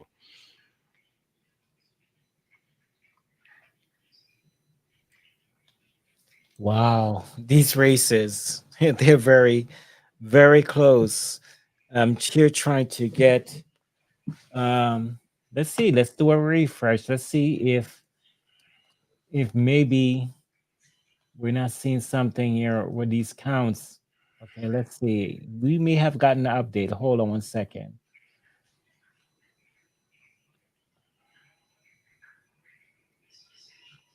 Let me scroll down. We may have gotten an update. Nope, still the same. Oh wow. Oh no. Yeah, no, it's the same. It's the same. It's the same. Never mind. Never mind. My eyes are yeah, it's time for bed. My eyes are Kev, what are you doing, man? yeah, no, no, no, no.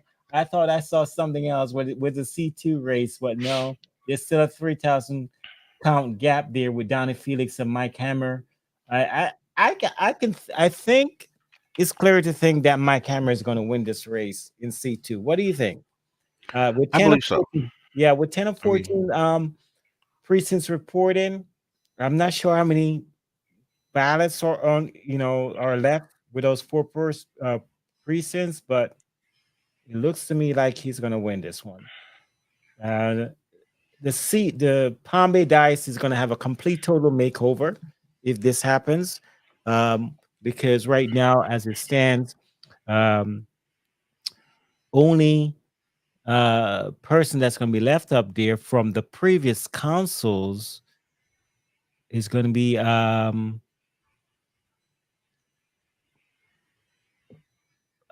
not Foster. Foster is gone. right. But we're going to have, Kenny Johnson. well, we're going to have Kenny Johnson, Yeah, and we're going to have Rob Medina. right. But when you look at from where we're coming from, as far as the council evolving has been concerned, Kenny's pretty much the only one that's going to be left up there. So the council makeover is going to be drastic this November. So they have a lot of decision making to do when it comes to the compound. Um, there is talks right now brewing, and I think in the council meeting that's coming up of a BMX track going out into the compound. So that is a talk right now. They have to deal with a homeless issue right now that is brewing because of the new laws that went into effect um, in regards to homelessness. And so now they're going to have to plan accordingly to figure out how they are going to make this shift to ensure that they service the homeless population and while at the same time maintaining the laws of the state. These new laws that went into effect that say, hey, listen, no homeless person can be sleeping on the streets on the city of Palm Bay. So we have that to contend with as well. And I think there is going to be a workshop that's going to be coming up here that's been announced by the city manager that's going to be addressing this issue. So Palm Bay residents plan on attending if you want to have your voice heard on that issue. And what are your thoughts on that? So there's going to be a workshop on it coming up here shortly. And also with this BMX issue, that is this Thursday, if I'm not mistaken. I think the council meeting this Thursday is going to start addressing, not totally address, but start addressing or the BMX track that's going to go potentially in the compound. So that is not a done deal. There's a lot of talks that has to happen before that becomes a done deal. So that is something in the works. So don't say it's a done deal because it's not. Yeah, there's a lot of things that has to take place before that becomes reality. Oh yeah. Um, Well, I think specifically with respect to the compound, there's a multitude of issues that again, there's a multitude of issues that have to be overcome, mainly because of the way that the compound legitimately came about, right? With the what's it called GDC, General Development right, Corporation, right, when they went bankrupt and those private owners became ghost owners, for lack of a more descriptive term, that just complicates things with respect to what the city can and cannot do with all of that land that's just laying out there. yep, I think the BMX track is a great idea. I think it would be a positive news story for the city of Palm Bay. You know, it's very easy for Palm Bay to get a lot of negative attention, and we need something that we can hold our heads up about. We need something that we can say, yes, I live in Palm Bay and we have this very cool BMX track. Take kids, do whatever. But yeah, I think I'm in wholehearted agreement with you that the city council has some things to do. I think that one of the most pressing issues that city council will have to address will be public safety and how to address the issues with respect to response times for EMS. Yeah, 18 minutes. It's it's a very long time. it's. Yeah. I think it shows that at some point, probably between 2022 and 2024, that the city lost tactical control of what was happening with EMS. Again, I don't know. I don't work there. I don't know the inner workings of how decisions are made or not made. But 18 minutes is, and I hate to say this. This is going to sound exceptionally extreme. 18 minutes is pretty much embarrassing. Hmm. Um, I would like to see, and again, this is just my personal opinion, does not does not reflect the opinions of Palm Bay Live in any way, shape, form, or fashion. Right. But I would like to see some innovation. I would like to see some out the box thinking. I would like to see some um,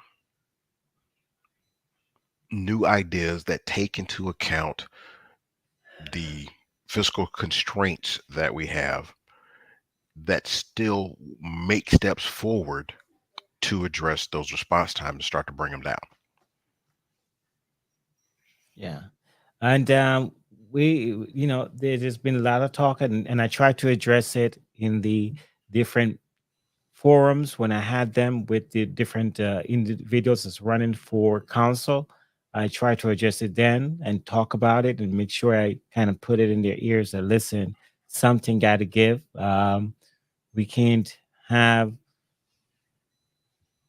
situations where the fire department is showing up 10 minutes later or 15 minutes later or whatever it is.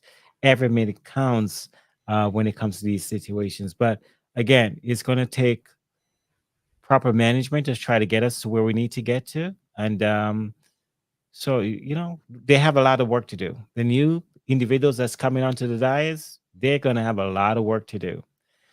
So somebody asked about the County Commission District 3 race with Yvonne Minus and Kim Atkinson. Right now, we can clearly declare that Kim Atkinson is the winner for that race for District 3. She has 59% of the votes, with Yvonne Minus only have 40% of the vote for District 3. And there was another question about Vinny Tarantino. Hopefully, I'm pronouncing his name right. With Tad Almond. That one, what do you think, That's Ron? Can we call that's that that's one? I believe so. Yes. Okay, so Tad Almond has 58% of the vote, and Vinny has 41% of the vote. Okay. So that's a difference of, well, 36,000 votes. 3614 is for Tad Almond, and Vinny has 25,619. Basically, Uh, it's like a for little those ten who, like thousand me, four hundred. yeah, Mm-hmm. for me, that's looking at the county court judge group 6 race. That one, Clarissa Hall is at 51% of the vote, and Margaret Maggie Wagner is 48.25% of the vote. In school board member district 4, we can clearly call that one for Matt Susan. Mm-hmm. 59.70% of the votes, with 35% of the precincts reporting, 35% precincts reporting out of 37. And I think we just got to update, and we can clearly call the race over for school board district 4. Matt Susan has won the race. And let's scroll down to the other races to see if we have an update for Palm Bay. Nope, that no update for Palm Bay. The race still remains the same there. 10 of 14 precincts reporting. As far as the city of Melbourne mayoral race, 20 of 21 precincts reporting. Again, we have called that one for Paul Alfrey. Paul Alfrey has won that race. Correct. Okay. For the city of Cocoa Beach, mail race, we have called that one for Keith Capsey, And for the mayoral race and City of Cocoa Beach Commissioner seat 2, Joshua Jackson actually has won that race with 59.5%, 57% of the votes counted, and that's a low voter turnout, 3,997 votes. Wow. Where are you Um, looking? Which race is this? City of Cocoa Beach Commissioner seat 2. Same thing for City of Cocoa Beach Commissioner seat 3. Well, that's a very small city, so that makes sense. Right. Um, Those precincts don't have a lot of voters that are assigned right. in Yeah, them. So that makes sense. Okay, yeah. Excuse so me. let's see. Palm Bay, we're still waiting. This one is going to go down to the wire, Palm Bay. Hopefully, the next update, we will have a clear winner to report, and then we'll be done with the show because this is the one that everybody's waiting on right now. C2 and C3. We need to know who is going to be there because those are too close to call. Too close to call. It's going to go down to the wire for C2 and C3. So if you're watching this, yeah, that's where we at. Can I get some thumbs up, some likes, some hearts, some emoji? This is going to be my last show, election show for this election cycle. So if you show me some love, let me know that you love me, you like what I'm doing here on this platform. Hit the like button, hit the heart buttons. If you're on YouTube, do the same thing there. Hit the subscription buttons as well for you, so you can know when I do go live on that channel as well if you're on YouTube. So thanks for watching. Thanks for watching my programming. I've been doing this now for over 4 years, and you know, I appreciate you coming to watch. And I know you could be watching the general election results right now, but you choose to be here with us, and I'm sure Ron appreciates you as well. Oh, Um, absolutely. so I'd much rather be doing this than my stupid homework. So I let me hear you. get. So I got another window open um, for one of our federal elections. Right now, Rick Scott is projected to win his seat back in the Senate with 55.7% of the vote. Okay. See, I'm going through here. Um, Larry Hogan is projected to win. Oh, it's like less than 1% of the vote. Sorry. Um, let me see what that one's about. Well, Ted Cruz is in a pretty tight race between him and Colin Allred. Ted Cruz has 50.3% of the votes, and Colin Allred has 47.8% of the votes. That one's pretty close. Mm. And I can't get any of the other states because Arizona, Montana, Nebraska, Nevada, and Wisconsin are in different time zones. It'll be 10 minutes. It'll be 10 minutes for Wisconsin, Nebraska. Yeah, Wisconsin and Nebraska.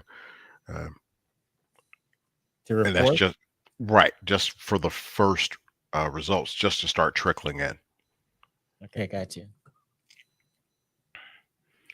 But they have not. Who's calling us? Associated Press. Associated Press has not called this race yet because there's 52% of the precincts are reporting. So they're still. I'm sure they are still feverishly counting in Texas.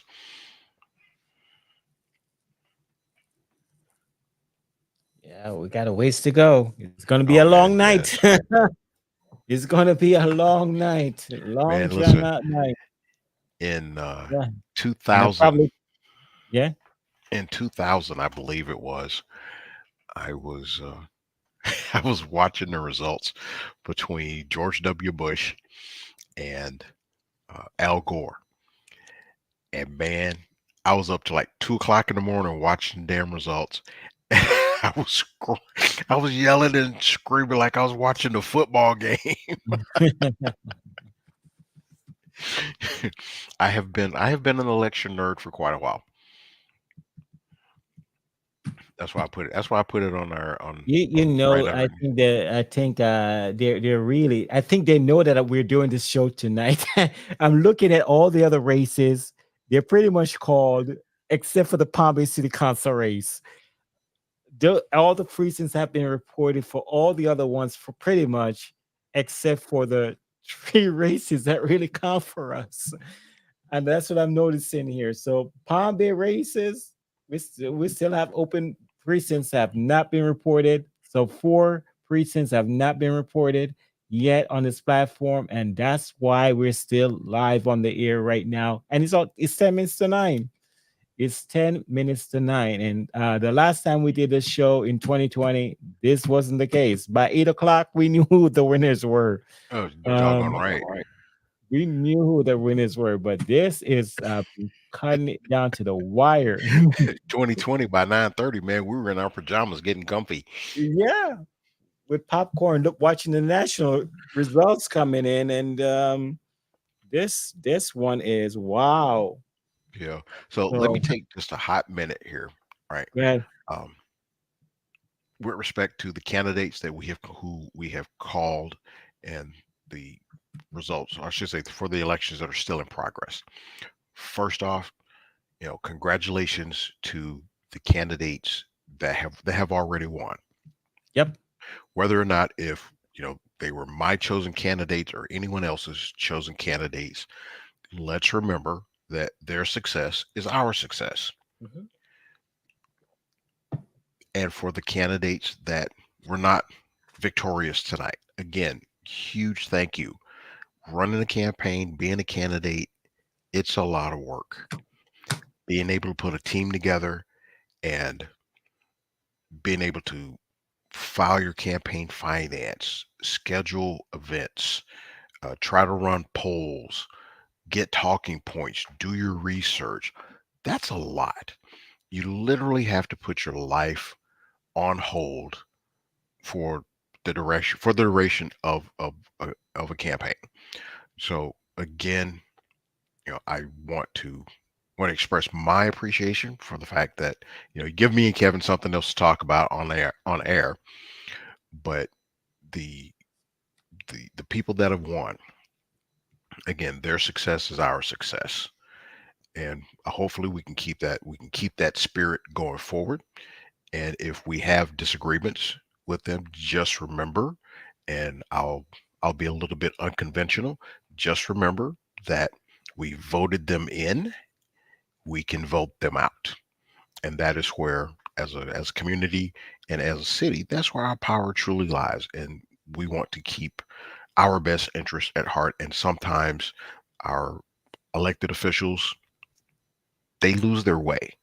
And the only way to keep them in check, so to speak, to use current vernacular, is elections. right, right, right. That's it. Yes, sir. I am constantly hitting the refresh button, audience. I am over here hitting the refresh. I'm just waiting for this to drop. And I know the last I hope they're gonna drop the last four precincts, and that's what I'm waiting for them to do, to drop the last four precincts, because it's down to the wire. Um, C2 and C3 race, for those who may just be tuning in. Um, for the city of Palm Bay, it's too close to call. It is too close to call. We cannot project who the winner is going to be for either of those races. They're just too close to call. Um, is, for example, with seat 2, for those who are not aware, Danny Felix has 23,314 votes, and Richard Mike Hammer has 26,411 votes.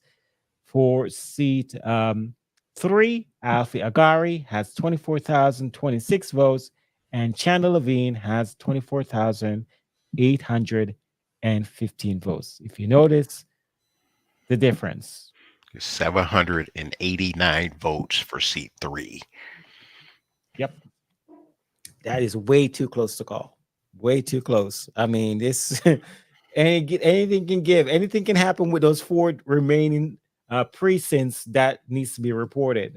So we're just waiting for that update, and Right. we're hoping that the SOE office can do us a favor within the next several minutes and update this website so we can go to bed. No, so you can go to bed. I Yeah. still have homework to do. Yeah, no, I'm actually not going to bed. I do have some work to do after I'm done with this. So let me do another refresh. Nope. Still no update. Yes, this is I mean, these two races are very tight. Like I said before, we pretty much have said seat 5, Mike Jaffe is clearly the winner. Yes. It's clearly the winner for that one. So no dispute in that. Um, but for seat 2 and 3, this is where we're kind of at a standstill. We do not know who the winner is for this particular seat, for those two particular seats. So that's where we are right now with that situation. And if Alfie or Chandler or Donnie or Mike is watching the program and they want to call in, you guys got my number. I'm not going to say publicly because you guys got my personal number. You can call me and then we can chat about the issues and the fact that where you are with the race right now. If you would like to, I'm pretty sure one of you or a family member is probably watching. Because if you guys want to call me, that's fine. But right now, this is where we at. So, Okay. Kevin, I'm looking at the Tallahassee Democrat. Mhm. Excuse me. This was at this was published at 6:55. So that would have been what, 7:55? So basically like an hour ago. They're saying that so Amendment 1, the state constitutional Amendment 1, partisan school board members, that passed 54 to 45%. Amendment 2, right to hunt and fish, that passed 66 to 33%. Recreational marijuana has Mhm. passed 55 to 44%. With 88, they're saying 88% of the vote is in. Amendment 4, abortion access, has passed 57.2 to 42.8% with 86% of the vote in. Amendment 5, the homestead annual inflation adjustment, that has passed with 69% of the vote in. Public campaign financing has passed with 68% of the vote in. So public funding would end for candidates for governor, lieutenant governor, attorney general, chief financial officer, and agricultural commissioner. Mm. That's according to the Tallahassee Democrat, though. I was let me continue to keep looking to live results right here. Hold on, 50 minutes ago. Seems like their Amendment 4 has passed. This is according to NBC News. This just happened to be the next one that was down on the list for me. So Amendment 4. What is it? Oh, you know what? It says not passed. Amendment 4 did not pass. Which one was that again? Yeah, Amendment 4. I bet you. I wonder if this is.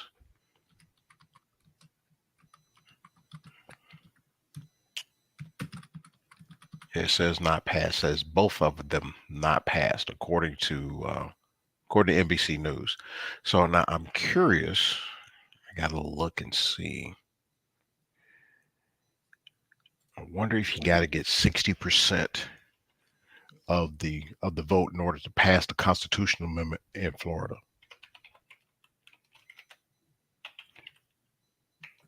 PRCE.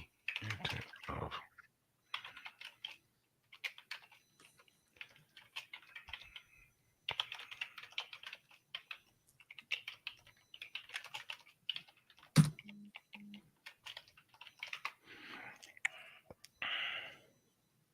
Come on. SOE, come on. Supervisor of Elections, SOE, let's go, let's Yep. go. Amendment 4 fails to get 60% required for passage. They need 6% to pass. Okay. Yes, sir. So Amendment 4 fails. Let me go back and look. So as of right now, 86% of the votes in. There's over 1 million votes left. But as of right now, it's got 57% of the vote.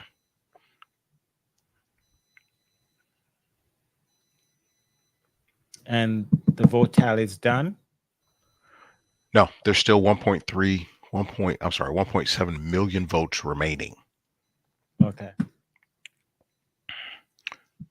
And legalized marijuana has a bit further to go because it's at 55.7%.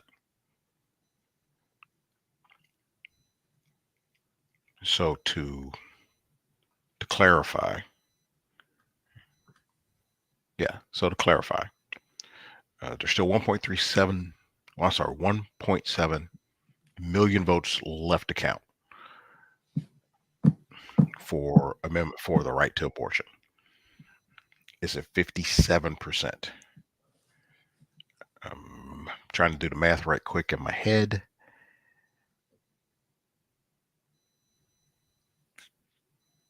That one's too close to call, I think. Even though there's over 1 million votes left to count. 1.7. Yeah, too close to call. Wow. But I am fairly certain that Amendment 3 will not pass. Let me do the math real quick. And for those who probably not keeping track of the national elections, right now Kamala Harris has 99 electoral votes. Donald Trump has 120 electoral votes. So that's what's happening on the national side. On the U.S. Senate side, it looks like one of the seats have flipped for the U.S. Senate. So now Republicans are at 46 seats and Democrats is at 35. For the U.S. House, 72 seats right now for the Republicans and 40 for the Democrats. It's going to be a long night, folks. It's going to be a long night. So hold on to your shoes. hold on to your seats. Yeah, it's gonna be a long night. Because a while ago when I looked up, it looks like Kamala Harris was in low digits, but now she has looked like she picked up some states. So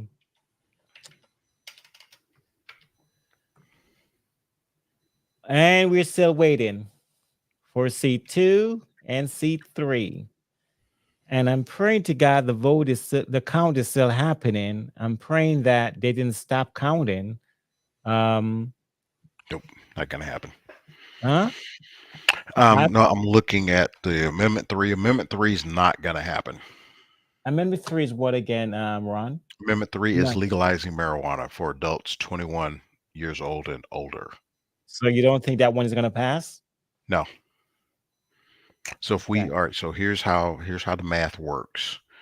Of the ballots that were cast, according to this particular website, I'm not looking at a statewide website. There are about 12 million votes that were cast. In order to pass Amendment 3, we needed 7.2 million. We're at 5.7 million. There are 1.7 million votes left to count. So if you add, I think you're right. I'm looking at an update from NBC News. Amendment 4 did not pass. Amendment 3 did not pass, according to their website, national website. So you're right. So those and somebody had commented that they need 60% of the votes for Amendment 4, right? And they only got 57% for Mhm. Amendment 4, and for Amendment 3, they only got 55% of the votes. So yeah, yeah. But Yeah, there's just not it, enough votes left it's out not, there, so not that enough one's votes to get this out over the hump for yeah. those who are in favor of that. So those two highly talked about measures did not pass. Let's do another refresh. Let's do another refresh. And I know the SOE is fairly on my platform a lot. And if somebody at your office is watching my program tonight, please give Kevin's me ready to go grace. to bed, damn it. Please give me some grace. Update this so we can know what's going on, please. Or send me a note. You got my IM. Send me a note and let me know, hey, listen, we're gonna count these in the morning. So I can either we can probably lock it off for the night because these are only two races that we're waiting on. Everything else is pretty much done. Everything else is reported. We already know where we stand with all the other races, except for the national races. That's a whole different thing. Um, these two important races, what as it relates to our city of Palm Bay, I can't call them. I can't tell you clearly who is the winner. Um, again, Alfie Agari, he's putting on a good show right now. And again, he has run for this for many different seats in the city of Palm Bay over time. And this race, he's doing pretty good as far as the numbers are concerned. So Donnie Felix, the incumbent for C2, um, he served as the city's deputy mayor for Mhm. quite a while, and he's running up against Mike Hammer, and Mr. Hammer currently is in the lead with 26,411 votes. If this stands the way it is right now, we're going to be looking at a whole new set of people on that dais. Um, it's going to be a change, a facelift per se. The only remaining individuals on the dais will be Kenny Johnson and Mayor Medina. Um, I know everybody knows Mayor Medina won his race during the primaries, and so he retained his seat, and his new term starts here shortly. And then, yeah, and then you have Kenny, who will be up for reelection in another 2 years, I believe it is, in the midterms. So yeah, so we have a while. He has a while to go before he has to run again, if he so chooses to run again. I'm not sure what he's gonna do. But right now, we're gonna see a facelift on the Palm Bay dais, and they do have a lot of things to talk about. Their plans when it comes to the traffic in Palm Bay. Um, the we have grown at a rapid pace. Houses are going up on every block, on every corner.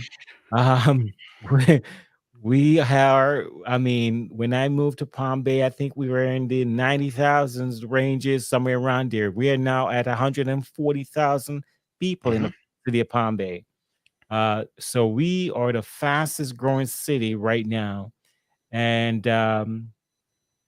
but with that, the residents have a lot of demands, rightfully so. They want to see proper infrastructure. They want to see proper roads. They want to see them well maintained. And they're crying for different activities to take their loved ones on the weekends, downtown Palm Bay, maybe somewhere, so they don't have to go to other cities. Um, something nice restaurants, maybe, right, Ron, to take your wife. Oh yeah, Um, we are regulars at some of our finer eating establishments here in in Palm Palm Bay. Bay or out of Palm Bay? Well, let's see here. Actually, not too far away, we go to kind of like a Cuban. What is it? Kind of like a Cuban cafe, for lack of a better term. It's called Henry's. Uh, Okay, exceptionally nice people in there. The food is always good. Food is that's always the one fresh. over there by San Filippo, Emerson, Jupiter and Emerson. Emerson. Yeah. Okay. We go to the. Um, it used to be a Puerto Rican restaurant. Now there's a new owner, new ownership. It's across the street from Turner Elementary. Mm-hmm. Uh, very, very interesting owner, interesting ownership, very unique ambiance. I like it, but I'm an old school rap head, so I like it. So if you like old school rap music, that would be the place to go while you eat. Gotcha. We Gotcha. Yeah, we do a lot of things here in Palm Bay, but I think again to substantiate the growth and most importantly to help protect our communities from the weather that we have now, we need to focus on our drainage. um, in the area where I live, right, there have been 9 houses that have been built in the 3 years, not quite 3 years, that we've been at this particular location. There have been 9 houses that are built in a 1 block radius of us. Well, a lot of times what happens is when they build the new houses, the drainage doesn't really connect. We have the pipes, but they're sitting so far, so high with respect to where the actual water is. You just get ponding on either side of the house. Sometimes you get ponding in the road, Mm-hmm. and our drainage canals, they don't drain because they have trees growing in them or growing out of them. They're not very well maintained. The block over from my house, you can't even tell that there's a drainage canal there at all. It's just filled in. That bad? Yeah, Wow. it's pretty significant. You know Wow. what I would like to see with respect to that facet of infrastructure is, let's clean up and clean out our drainage canals, because the drainage canals were there to help protect our communities from flooding whenever, if we get as much as a serious summer rainstorm to a hurricane. Those are rated for a specific amount of water flow, but they have to be maintained. I don't believe that they have been maintained enough to help keep the water flowing away from the communities, and so we end up getting standing water, so which also becomes a breeding ground for mosquitoes and flies, which also becomes a breeding ground for algae, which can, once they bloom, you'll have respiratory issues. So I think just addressing that will be one of the things that will help keep our community safer and healthier.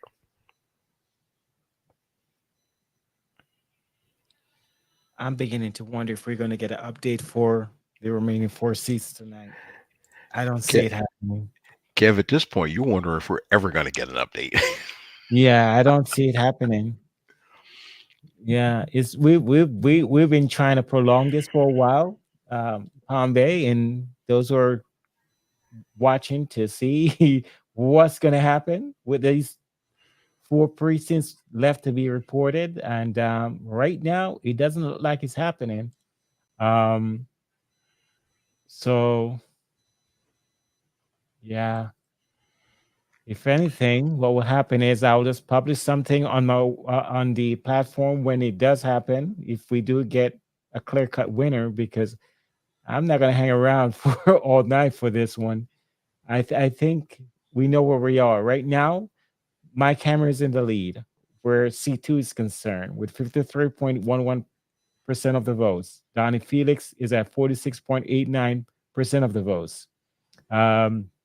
With C2. And for let me see if I can share my screen here. Okay, let's make a call. If we're gonna I log can't make off, a let's call. I no, don't want to no, make a no. call. Come on, come on. I ain't not gonna make a call. I'm not gonna make a call. I'm gonna tell you like it is. Right now, it is too close to call. If we're looking at the numbers, Pombay, Donnie Felix has 23,314 votes.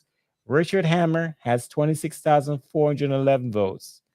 Now, I do not know how many votes sit in those four precincts to be reported. I really don't.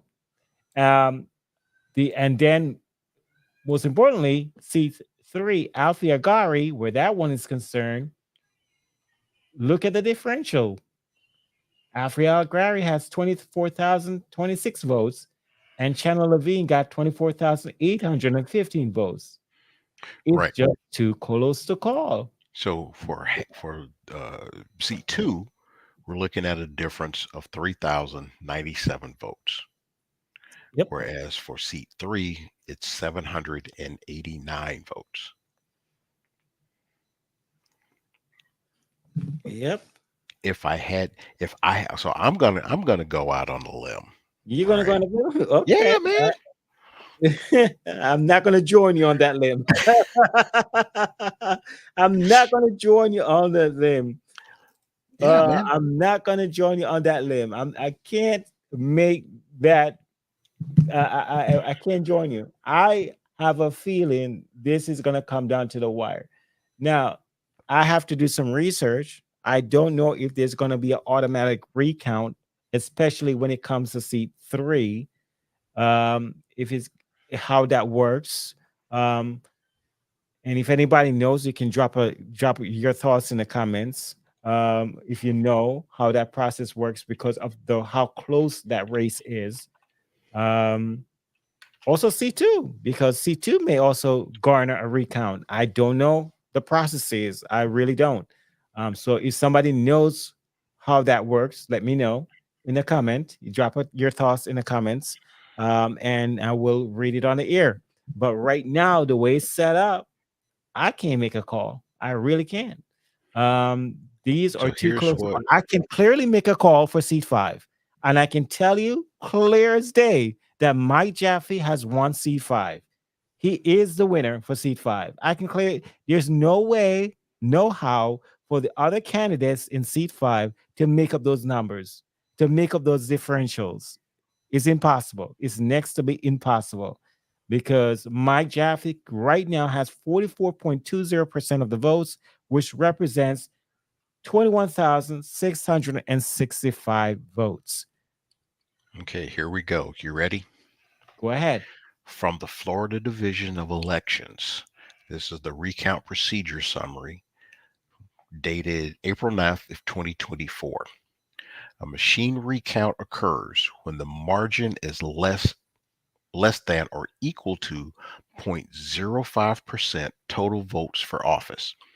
If the machine recount returns a margin of defeat less than or equal to 0.25% of the total votes, a manual recount over under votes occurs. So in other words, so for what are we talking about? Seat 3. For seat 3, if the difference is half a percentage point, then you automatically get a machine recount, right? Let me do the math real quick. Where we at? So we got 50.81 minus 49.19. The difference is 1.62%. As it stands right now, we do not get a automatic recount for seat 3 for Palm Bay City Council. Seat 3, correct. Seat 3, okay. That one makes sense because but the one for seat 2 though, yeah, nope, you got them backwards. Seat 2 is Mike Hammer at 53.1 and Donnie Felix at 46.8. That was a larger margin of victory for seat 2 than it is for seat 3. Okay. Got you. Yeah. So if somebody from the SOE office is watching, and I know sometimes you guys watch my programs, let us know. Drop us a little bird. Let us know that you're done with the counting for the night, so we can sign off. Because right now, as it is, um, we're kind of wondering what happened. These votes just stopped counting. We're not seeing any action with the Palm Bay City Council races. It's just you just stop counting the boxes. What's happening here? Let's know what's happening, because it's been a hot minute since we see an update. No, I don't think there's 71. So I'm on the Florida Date Today website. So it's 71.4% of the precincts reporting, and they have the same tally. Mm-mm-mm.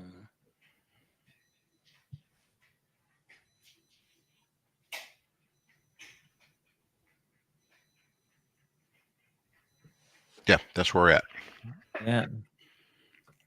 So I see people on social media posting. It looks like camera one for C2. Well, we're not sure yet. I personally cannot call it. There's four precincts left to be reported. It could be that he won this race, but I don't not know how many votes are in those precincts. Is it possible for Donnie Felix to make up these numbers? I don't know. Um, especially when it comes to C3. Now It we can it go on a limb and say that Mike Hammer wins C3, but I could be wrong. Nope, flip them. Mike Hammer No, can win seat C2 two. rather. C2. Correct. Right. Right. And then, but for C3, that one is just too close to call. It's just too close to call. I can't clearly say that he has, who has won that race. So that one is just too close to call. So yeah, that's where we at right now at 9:22 in the evening. And what are your thoughts, Ronnie? You think we should lock it off for the night and just make a post at some point later on to tell the Sure. residents who won? Yeah, Sure. I think that Absolutely. I think that I we've think that's ran we've ran the course, and yeah, for those four precincts that are remaining, we're gonna have to wait because the yeah, supervisor of elections doesn't know. Doesn't matter how many times we've refreshed. Doesn't matter which website we go to. We won't know until they release the results. yeah, yeah. And we don't know when that's gonna be. We don't know when that's gonna be. Why did it take so long to report this? I don't know because when we did this in 2020, it was instant. It was like instant. We had those results like right away. So yeah, this is very awkward to just be sitting here talking and trying to prolong this and not getting an update. So with that said, I want to thank everybody for watching tonight, for sharing the videos, for liking the videos, for showing us some love, for your participation over the last several months in the with the different interviews that I've done, the debates that I've entertained on the platform. Thank you very much for watching them, rewatching them. I see you, I acknowledge you. Even though you might not show for the live videos, the live interviews, I know that you go back and watch them. And how do I know? Because I go to my YouTube channel and I see hundreds and hundreds of views. It's like the number just skyrocket. It's like, whoa, what happened here? Overnight, people are watching these, and I see the comments on the different videos from the different residents about asking questions. I think some of you think that the video is live at the time when you're watching it, but no, there's nobody there to answer your questions in real time at that point in time. So again, thank you for your participation over the last several months. I try to do this service every time we have elections to interview the individuals who are running for office so you can get acquainted with them and you can ask questions of them. And I thank you for your participation. I do this with love. I do not do this for pay. It's something that I love to contribute back to my community. One day if I win the lotto, I'll have a studio and that kind of thing. And that point in time, of course, I would have to do it for pay. But until then, this is what's happening. But again, thank you from the bottom of my heart for showing us love tonight and for participating. We were waiting for those who are in and out and probably trying to figure out what's going on. We were waiting on the seat 2 and seat 3 final results for the city of Palm Bay, but they're not happening. We keep hitting refresh and it's just not populating. So I don't think we're going to get these results tonight. And if they do appear tonight, it's probably going to be later on. And we do have other things that we have to do. And so we don't want to keep you here all night because I know some of you are going to be trying to tune into the national race to see what's going on that side of the fence. So go ahead and do that. And so we don't keep you away from that. Until then, have a good night, Palm Bay. Have a good night, Brevard. Talk to you soon. Kev, have a good night, man. Thank you.